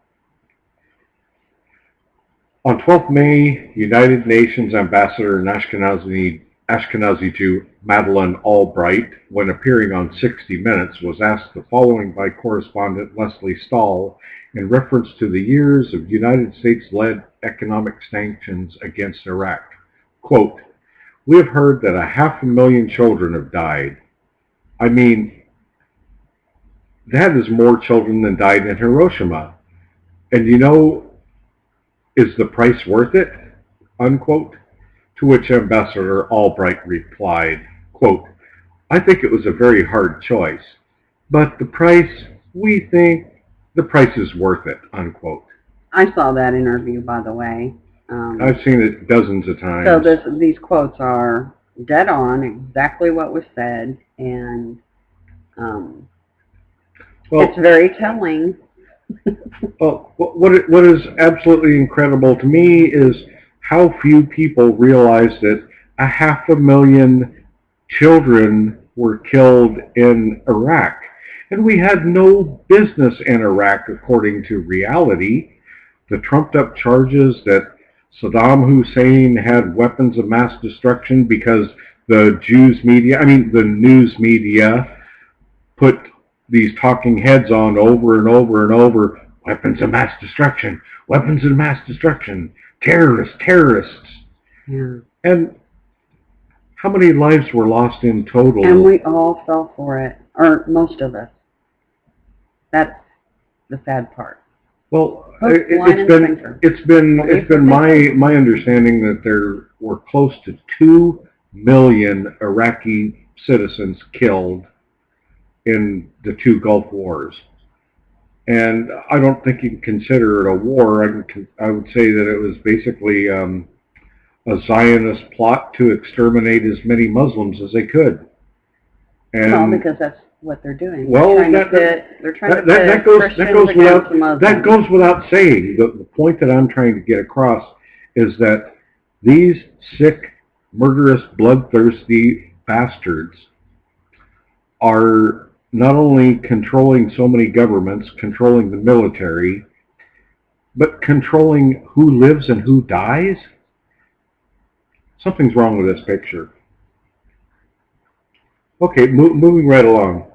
Madeleine Albright's comments caused no public outcry.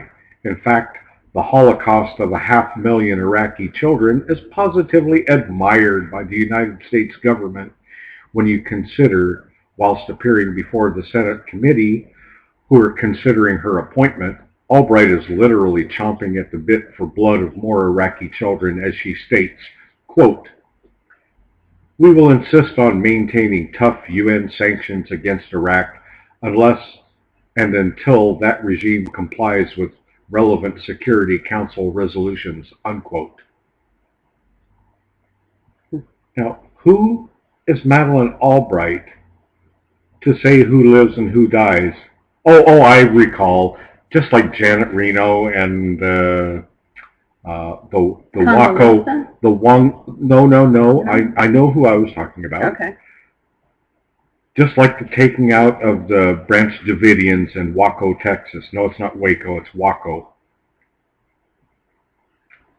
Anyway, 1997, an Army mechanical engineer, Ashkenazi Jew, David A. Tenenbaum, quote, inadvertently, unquote, gives classified military information on missile systems and armored vehicles to Israeli officers. New York Times, 20th February 97.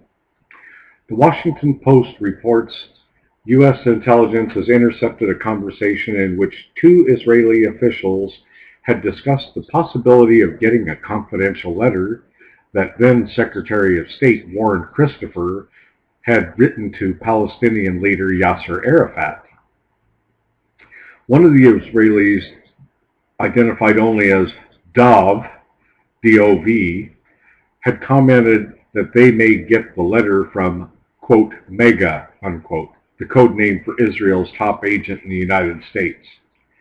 U.S. Ambassador to Israel Martin Indyk complains privately to the Israeli government about heavy-handed surveillance by Israeli intelligence agents. Israeli agents place a tap on Ashkenazi Jew and daughter of a rabbi, Monica Lewinsky's phone at the Watergate Hotel, here we go, shades of Nixon over again, and record phone sex sessions between her and President Bill Clinton. That's what got him busted. The Ken Starr report confirms that Clinton warned Lewinsky their conversations were being taped and ended the affair.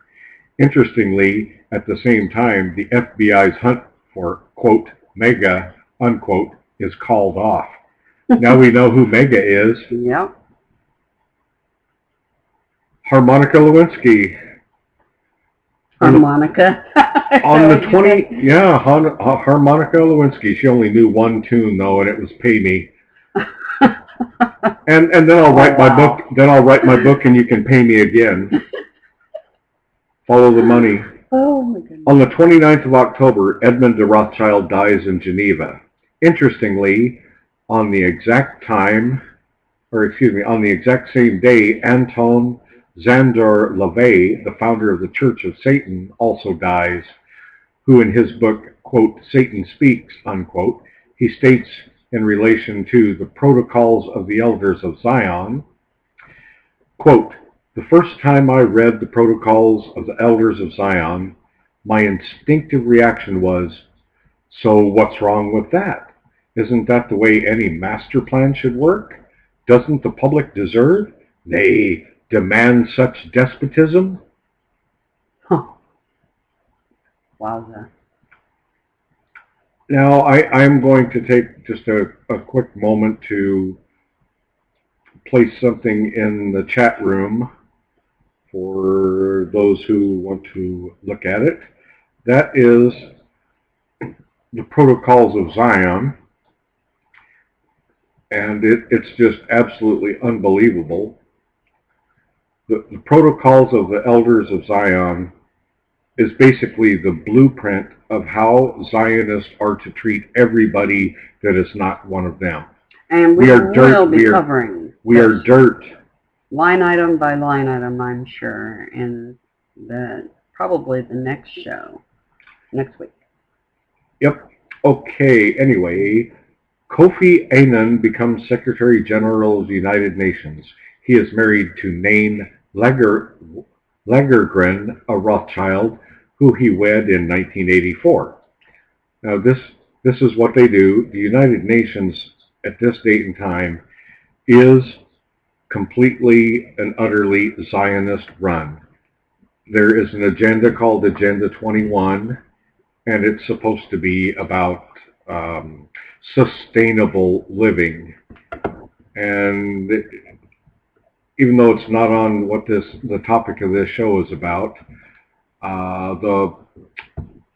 the Georgia Guidestones basically say that there are only supposed to be 500 million people on the planet for it to be sustainable. And essentially the United Nations, I'm afraid, is going to be who's in charge of who lives and who dies over, I'd say, the next, all of the future. But I've seen reports that say that by the year 2025, there's going to be a dramatic reduction in population in almost every Western state. Moving right along, 1998.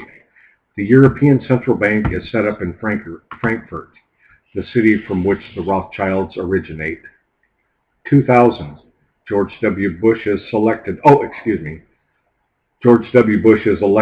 so they tell me, President of the United States.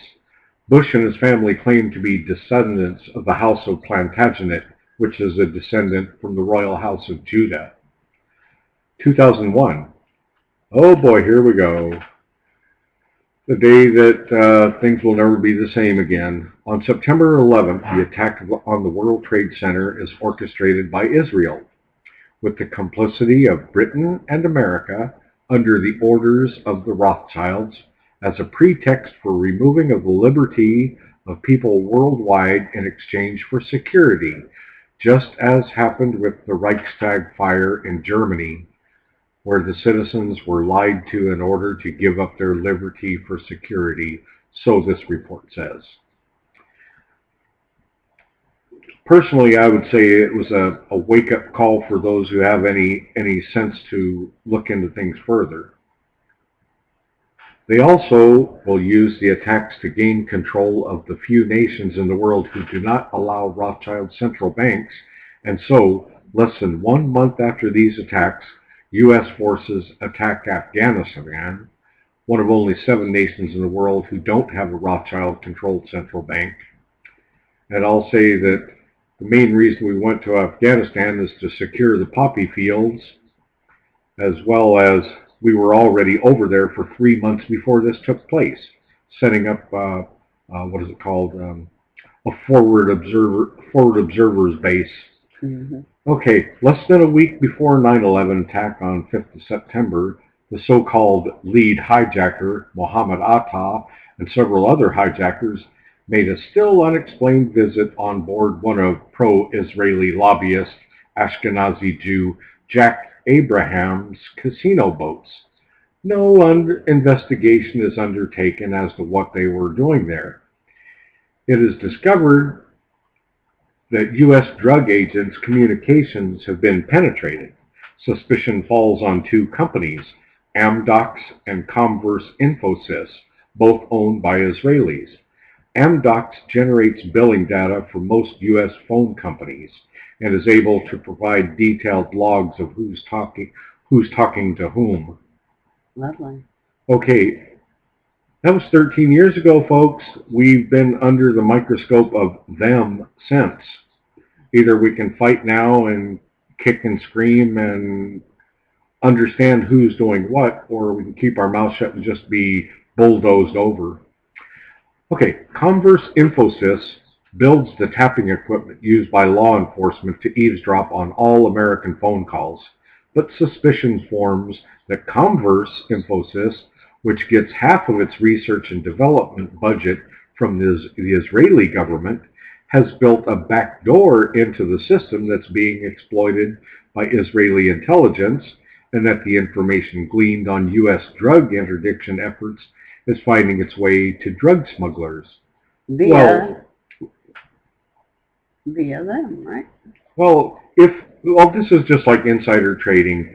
If the drug dealers know who's looking after you and where and when, you can go elsewhere. Mm-hmm. Or just pay off the mafia what they want out of the deal and go on your merry way and make a lesser profit. Okay, the investigation by FBI leads to the exposure of the largest foreign spy ring ever uncovered inside the United States, operated by Israel. Half of the suspected spies have been arrested when 9/11 happens. On 9/11, 5 Israelis are arrested for dancing and cheering while the World Trade Towers collapse. Supposedly employed by urban moving systems, the Israelis are caught with multiple passports and a lot of cash. 2 of them are later revealed to be Mossad. As witness reports track the activity of the Israelis, it emerges that they are seen at Liberty Park at the time of the first impact, suggesting a foreknowledge of what was to come. The Israelis are interrogated and then eventually sent back to Israel. No problem. The owner of the moving company, used as a cover by Mossad agents, abandons his business and flees to Israel. Anybody see a red flag? The United States government then classifies all the evidence related to the Israeli agents and their connections to 911. All of this is reported to the public via a 4-part story on Phony News by Carl Cameron.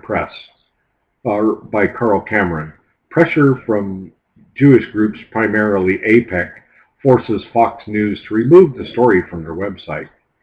2 hours prior to the 9/11 attacks, Odigo, an Israeli company with offices just a few blocks from World Trade Towers, receives an advance warning via the internet. The manager of the New York office provides the FBI with the IP address of the sender of the message, but the FBI does not follow this up. The FBI is investigating 5 Israeli moving companies as possible fronts for Israeli intelligence. It's revealed that prior to the attack, millions of dollars of put options on both American Airlines and United Airlines were traded. The FBI have promised to follow the purchasers up, but have never revealed their findings. This is because this would lead directly to Israel, the state behind the 9/11 attacks. Following the World Trade Center attack, anonymous letters containing anthrax are sent to various politicians and media executives. Now, I've seen some of these videos that cover this, and one of the letters was written from a third grade class of students to a higher up in government, and it was written what looked like in crayon, so it seemed very innocuous. And as the story goes, like the 9/11 attack, this is immediately blamed on Al-Qaeda until it's discovered the anthrax contained within those letters is a specific type of weaponized anthrax made by a United States military laboratory. The FBI then discover that the main suspect for these anthrax letters is an Ashkenazi Jew, Dr. Philip Zach, who has been reprimanded several times by his employees due to his offensive remarks he made about Arabs. Dr. Philip Zach was caught on camera entering the storage area where he worked at Fort Detrick, which is where the anthrax was kept. At this point, both FBI and mainstream media stopped making any public comments on the case. Here we go again. Jewish Defense League chairman since 1985, Ashkenazi Jew Irv Rubin is jailed for allegedly plotting to bomb a mosque, and he and the offices of an Arab American congressman. He died shortly after slitting his throat in a suicide attempt before he can be brought to trial. I believe that.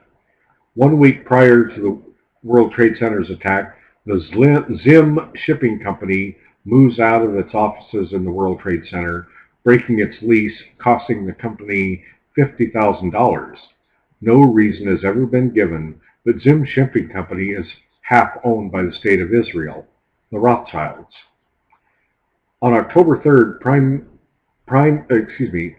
Israeli Prime Minister Ariel Sharon makes the following statement to Ashkenazi Jew Shimon Peres, as reported on Yal Yisrael radio.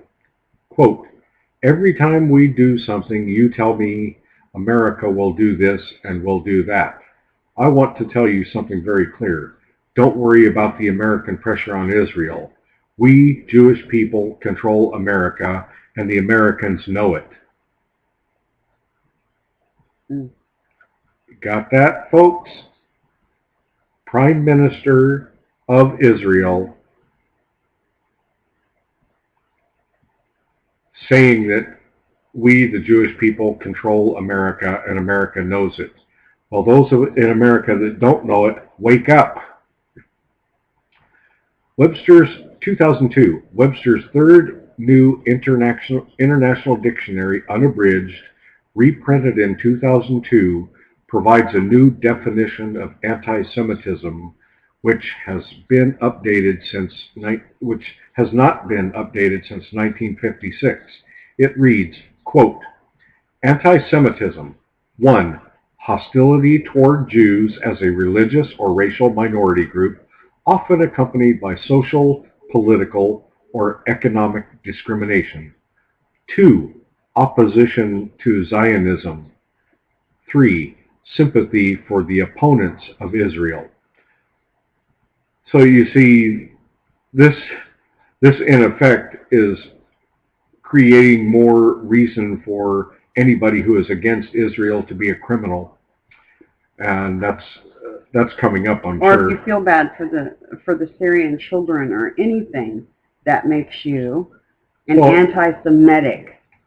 Yeah, according to definitions. If you feel sorry for the Iraqis that were needlessly murdered, you're anti-Semitic or you're anti-Zionist. And that is actually illegal in 14 countries now. It's a jailable offense. Okay, it was Definition 2 and Definition 3 that were added to the 2002 edition, just before the USA decided to invade Iraq under orders from the state of Israel. Also this year, the Prime Minister of Israel, war criminal Ariel Sharon, orders the massacre of the Jenin refugee camp in the West Bank. Best get that definition updated to protect these criminals. The DEA, what is DEA? Drug enforcement. Of course, drug enforcement idiots.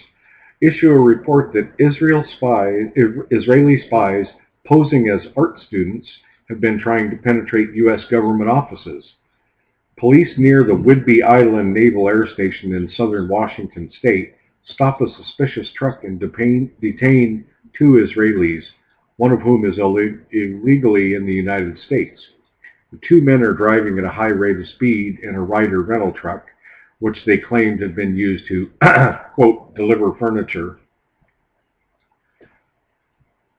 I find that kind of interesting, going at a high rate of speed. I think there are governors on those trucks to keep them from going too fast. The next day, police discovered traces of dynamite and RDX military-grade plastic explosives inside the passenger cabin and on the steering wheel of the vehicle. The FBI then announces that the test that showed explosives were, quote, false positive, unquote, by cigarette smoke, a claim test experts say is ridiculous. Based on the alibi provided by a woman, the case is closed and the Israelis are handed over to INS to be sent back to Israel. 1 week later, the woman who provided the alibi vanishes. Wow. Sweep it under the rug, nothing to see here. The United States... Wonder what happened to her. Good question. 2003. Oh, she was paid. 2003, the United States invade Iraq on 19th March, which this year is the holy, quote, Day of Purim in the Jewish calendar. This, quote, Day of Purim, unquote, is a day the Jews celebrate their victory over ancient Babylon, now based within the borders of Iraq. How interesting. Once more, what is also significant is that the previous U.S.-led invasion of Iraq ended on the Day of Purim 10 years earlier with the slaughter of 150,000 fleeing Iraqis under the current president's father, George Herbert Walker Bush. Well, sorry, I think I mentioned George W. Bush when it should have been his daddy. Okay, Sonny Bowie's War, Purim, is also the time when the Jews are encouraged to get a bloody revenge against their perceived enemies. Ancient Babylon, Iraq, is now one of 6 nations left in the world who don't have a Rothschild-controlled central bank. This war is mainly about stealing Iraq's water supply for Israel and is being fought with the blood of American military, which the state of Israel controlled. Israel's always struggled for water. It had to steal the Golan Heights from Syria, which provided Israel 1/3 of its fresh water 36 years before, yet still, in Israel, water extraction has surpassed replacement by 2.5 billion meters in the last 25 years. This means that water is far more precious to them than oil reserves, which are the second largest reserves of oil on the planet. Malaysian Prime Minister Mahathir Mohamad states in a speech, quote, Jews rule the world by proxy. They get others to fight and die for them, unquote.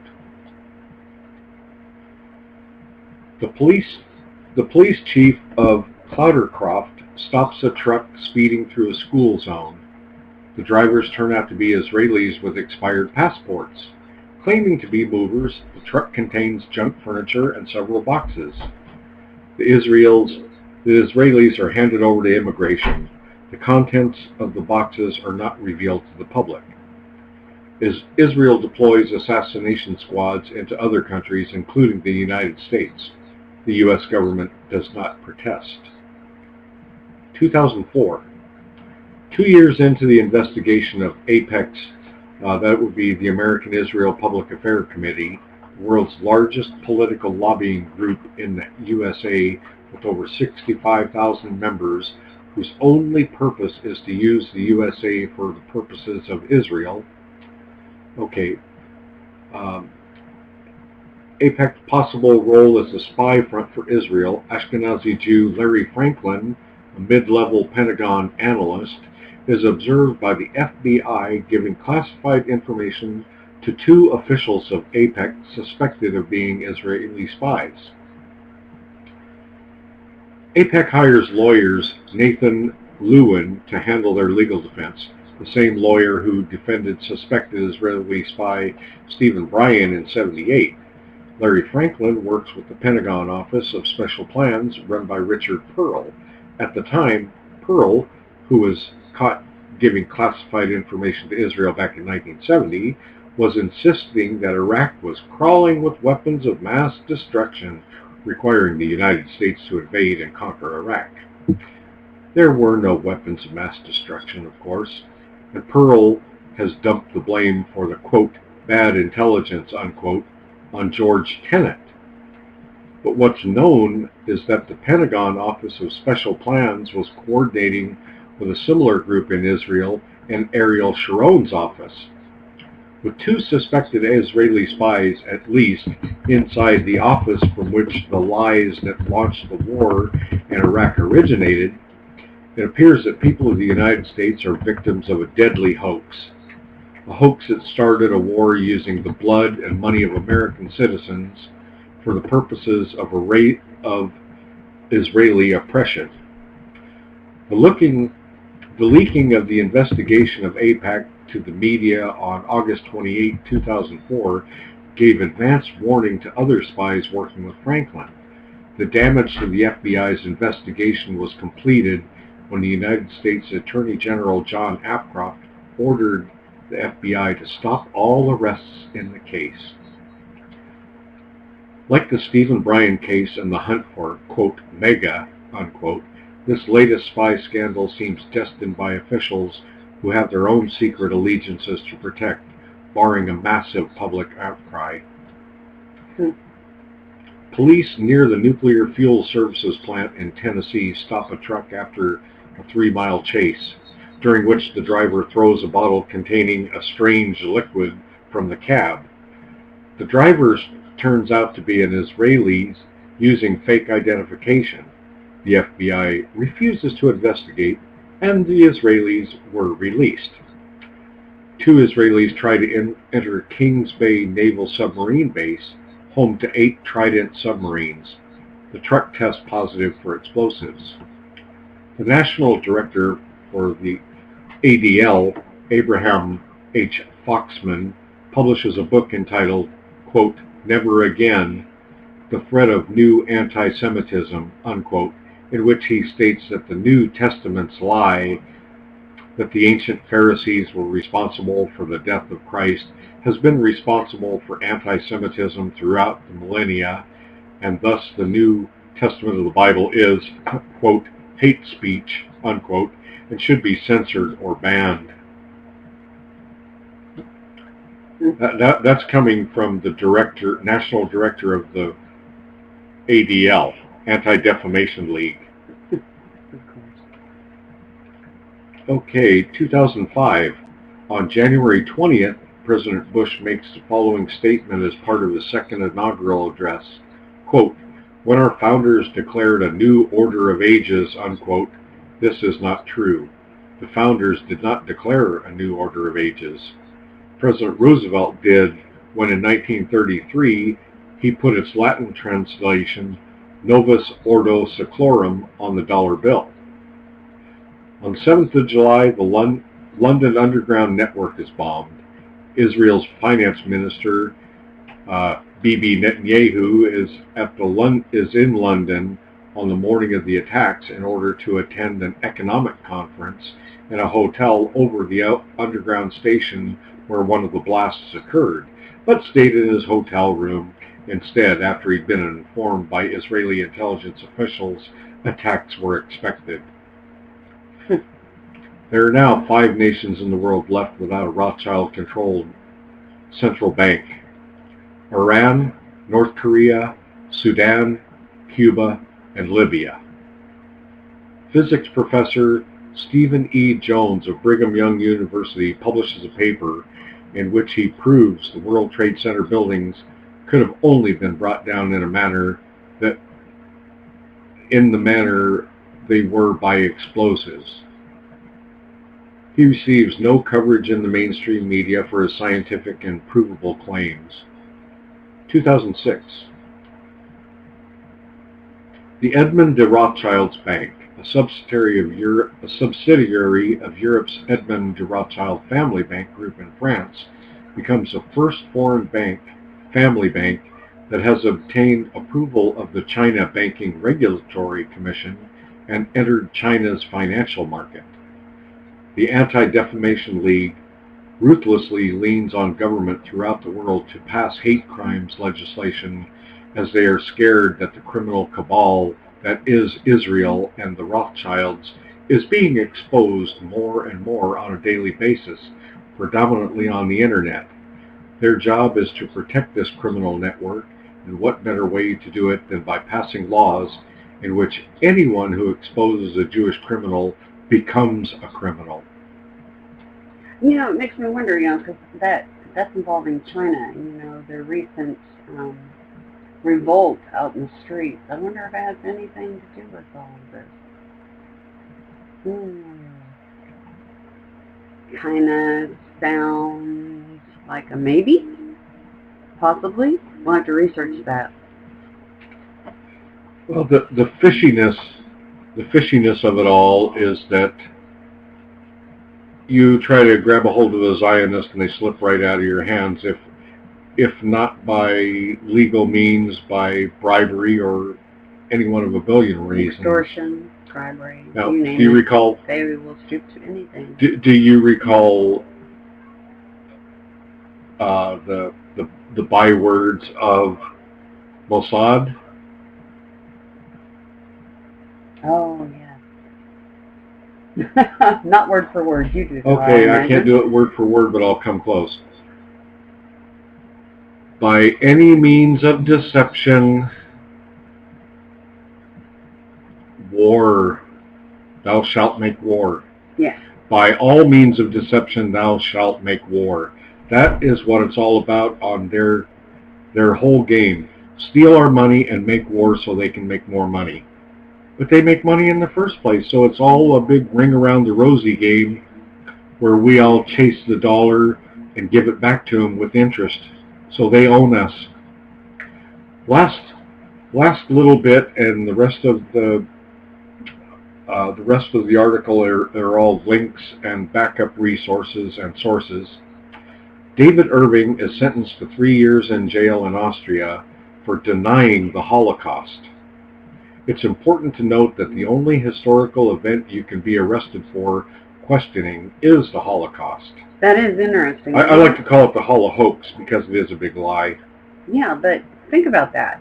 You can question any war, Civil War, any war. Question it all you want to. But which one will get you slapped in jail or worse? Okay, this is because this has been the Rothschilds' greatest weapon in brainwashing. You, the stupid goy.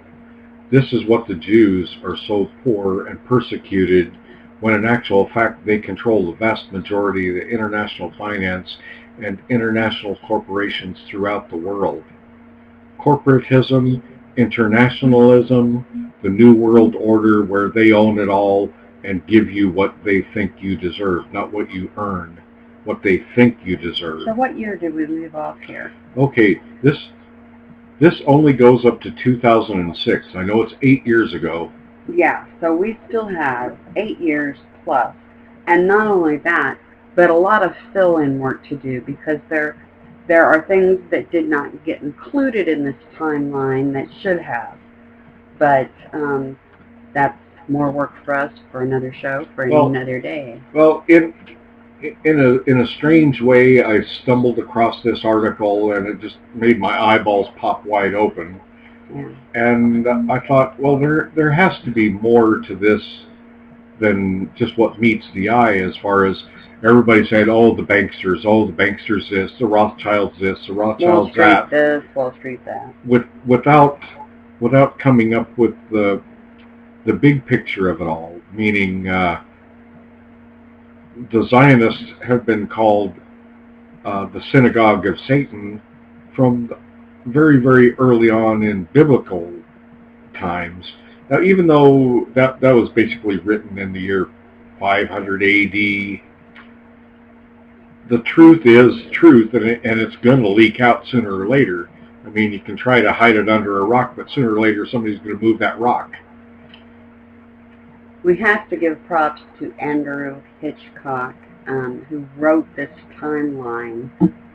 It had to take a lot of hours and dedication and a lot of different sources in order to complete it. It's not completely thorough, but it is one of the most thorough I've seen as far as actual timeline of who was born when, who married who, and who who was in charge of what. So it helps people to understand what happened in the background so that they understand what's going on more so today. Because if they know the history behind it, they're more likely to acknowledge, hey, we got a problem. We got a serious problem we had no idea we had. It's one thing. It's one thing having a little bit of a belief, and it's another altogether to have a pure justification of a belief. Mm-hmm. If you have unjustifiable belief, all that is faith. And if you have a handful of faith and a handful of gold, well, I think the gold will speak for itself. Yeah. Well, one thing that, stood out to me is wasn't it during Nixon's presidency? Was that who it was? When they made people bring their gold in and gave them money in return, but it was literally a mandate. That was back in the 30s. Okay. During and just shortly after Depression. Yeah, where you had to bring your gold. But guess what? That gold's not sitting in the supposed Federal Reserve, which we know now is not anything to do with our government. All the Federal Reserve is ink on paper. Yeah. That gold is not there. Not only that, but a lot of countries put their gold in that Federal Reserve only to be told they weren't getting it back. Now, why on earth do they trust us now? Because they're just as infiltrated as we are. Because the media says so. Yeah, and the media is completely controlled as well. So that kind of says it all, doesn't it? And we don't have gold to back our dollars. They're now petrodollars backed by oil. And I see that coming to a screeching halt. 10 years maybe. It's going to be propped up as long as it can be, I suppose. Bless you. Oh, no. No need in getting religious. Bless you too, my child.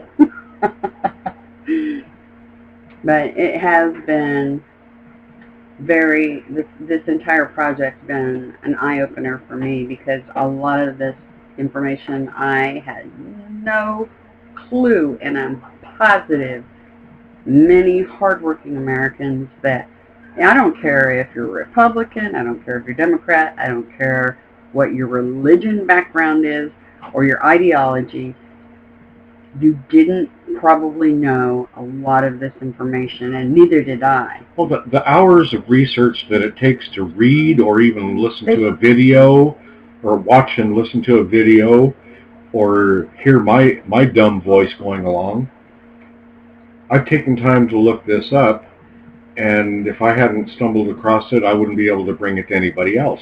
And our present school system is owned by these same monsters, and they don't want anybody to see the monster.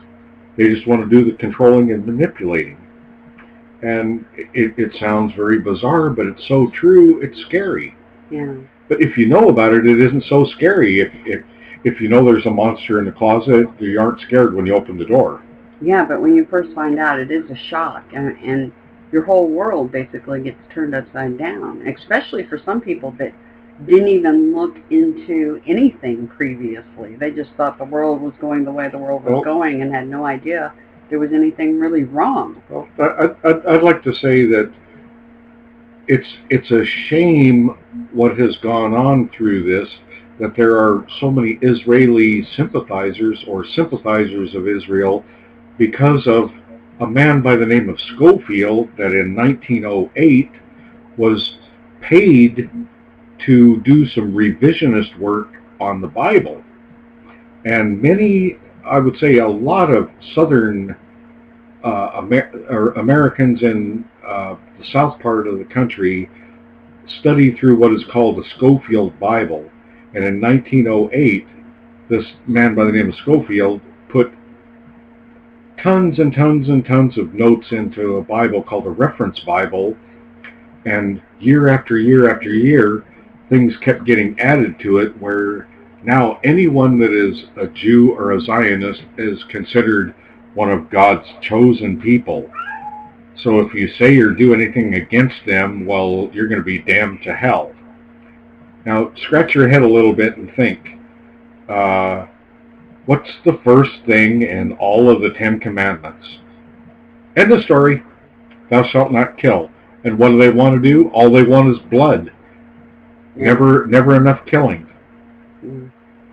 It's scary whether you're a Christian, whether you're a Muslim, whether you're of Oriental descent, whether you're of black descent, Native Americans. We're all affected by this. We're all enslaved. And we've all been used and abused and pinned against each other to make us fight amongst each other because we're doing their fighting for them because that's what they want. Well, another little aside is that over the next few weeks, I'm sure I'm going to bring it up, an article that shows time after time after time again, the Jews have been thrown out of one country after another after another. Oh, I see one of our friends just popped online. Yes. So it's very intriguing to me that 109 places Jews have been tossed out of, country after country, and the reasons are very, very obvious once you understand their Talmudic nature, and once you understand more about that. And I want to thank everybody for tuning in. Yes, it's been a great experience. It is November the 13th, at least it still is here in the U.S. anyway. Some of you are ahead of us.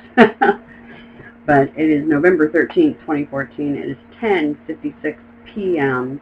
This was Dee and George with Critical Break on Awake Radio. And please make sure you join us again next week. We're going to continue this topic and dig into the here and now. And, 2008? And start working on solutions. And, and work on solutions as well. And make sure you also tune in to some of the other fantastic shows that are carried here on Awake Radio. And we really appreciate you all being here. It was really great. Now can I breathe? Have a great night, everyone. Enjoy some music, and you'll be, the next person at the helm will be Mr. Zeet out of Australia. Thanks so much, everyone.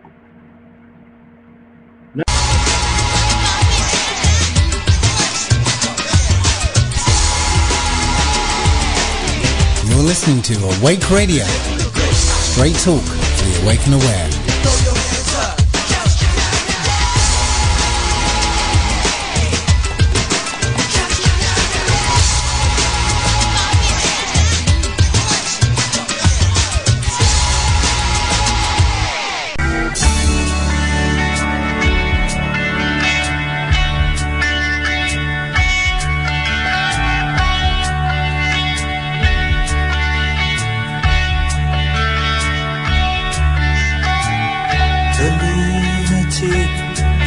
The grass, the lunatic is on the grass, remembering games and daisy chains and laughs. Got to keep the loonies on the path. The lunatic is in the hall. The lunatics are in my hall. The paper holds their folded faces to the floor. And every day the paper boy brings more.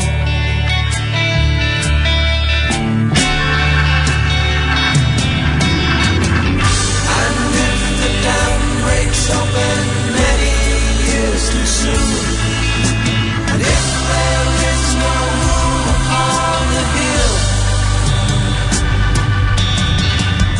and if forebodings too. I'll see you on the dark side of the moon.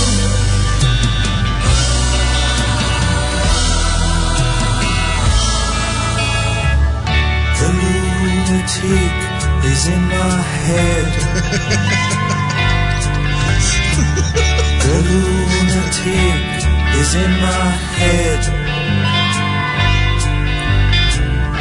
You raise the blade, you make the change, you rearrange me till I'm sane.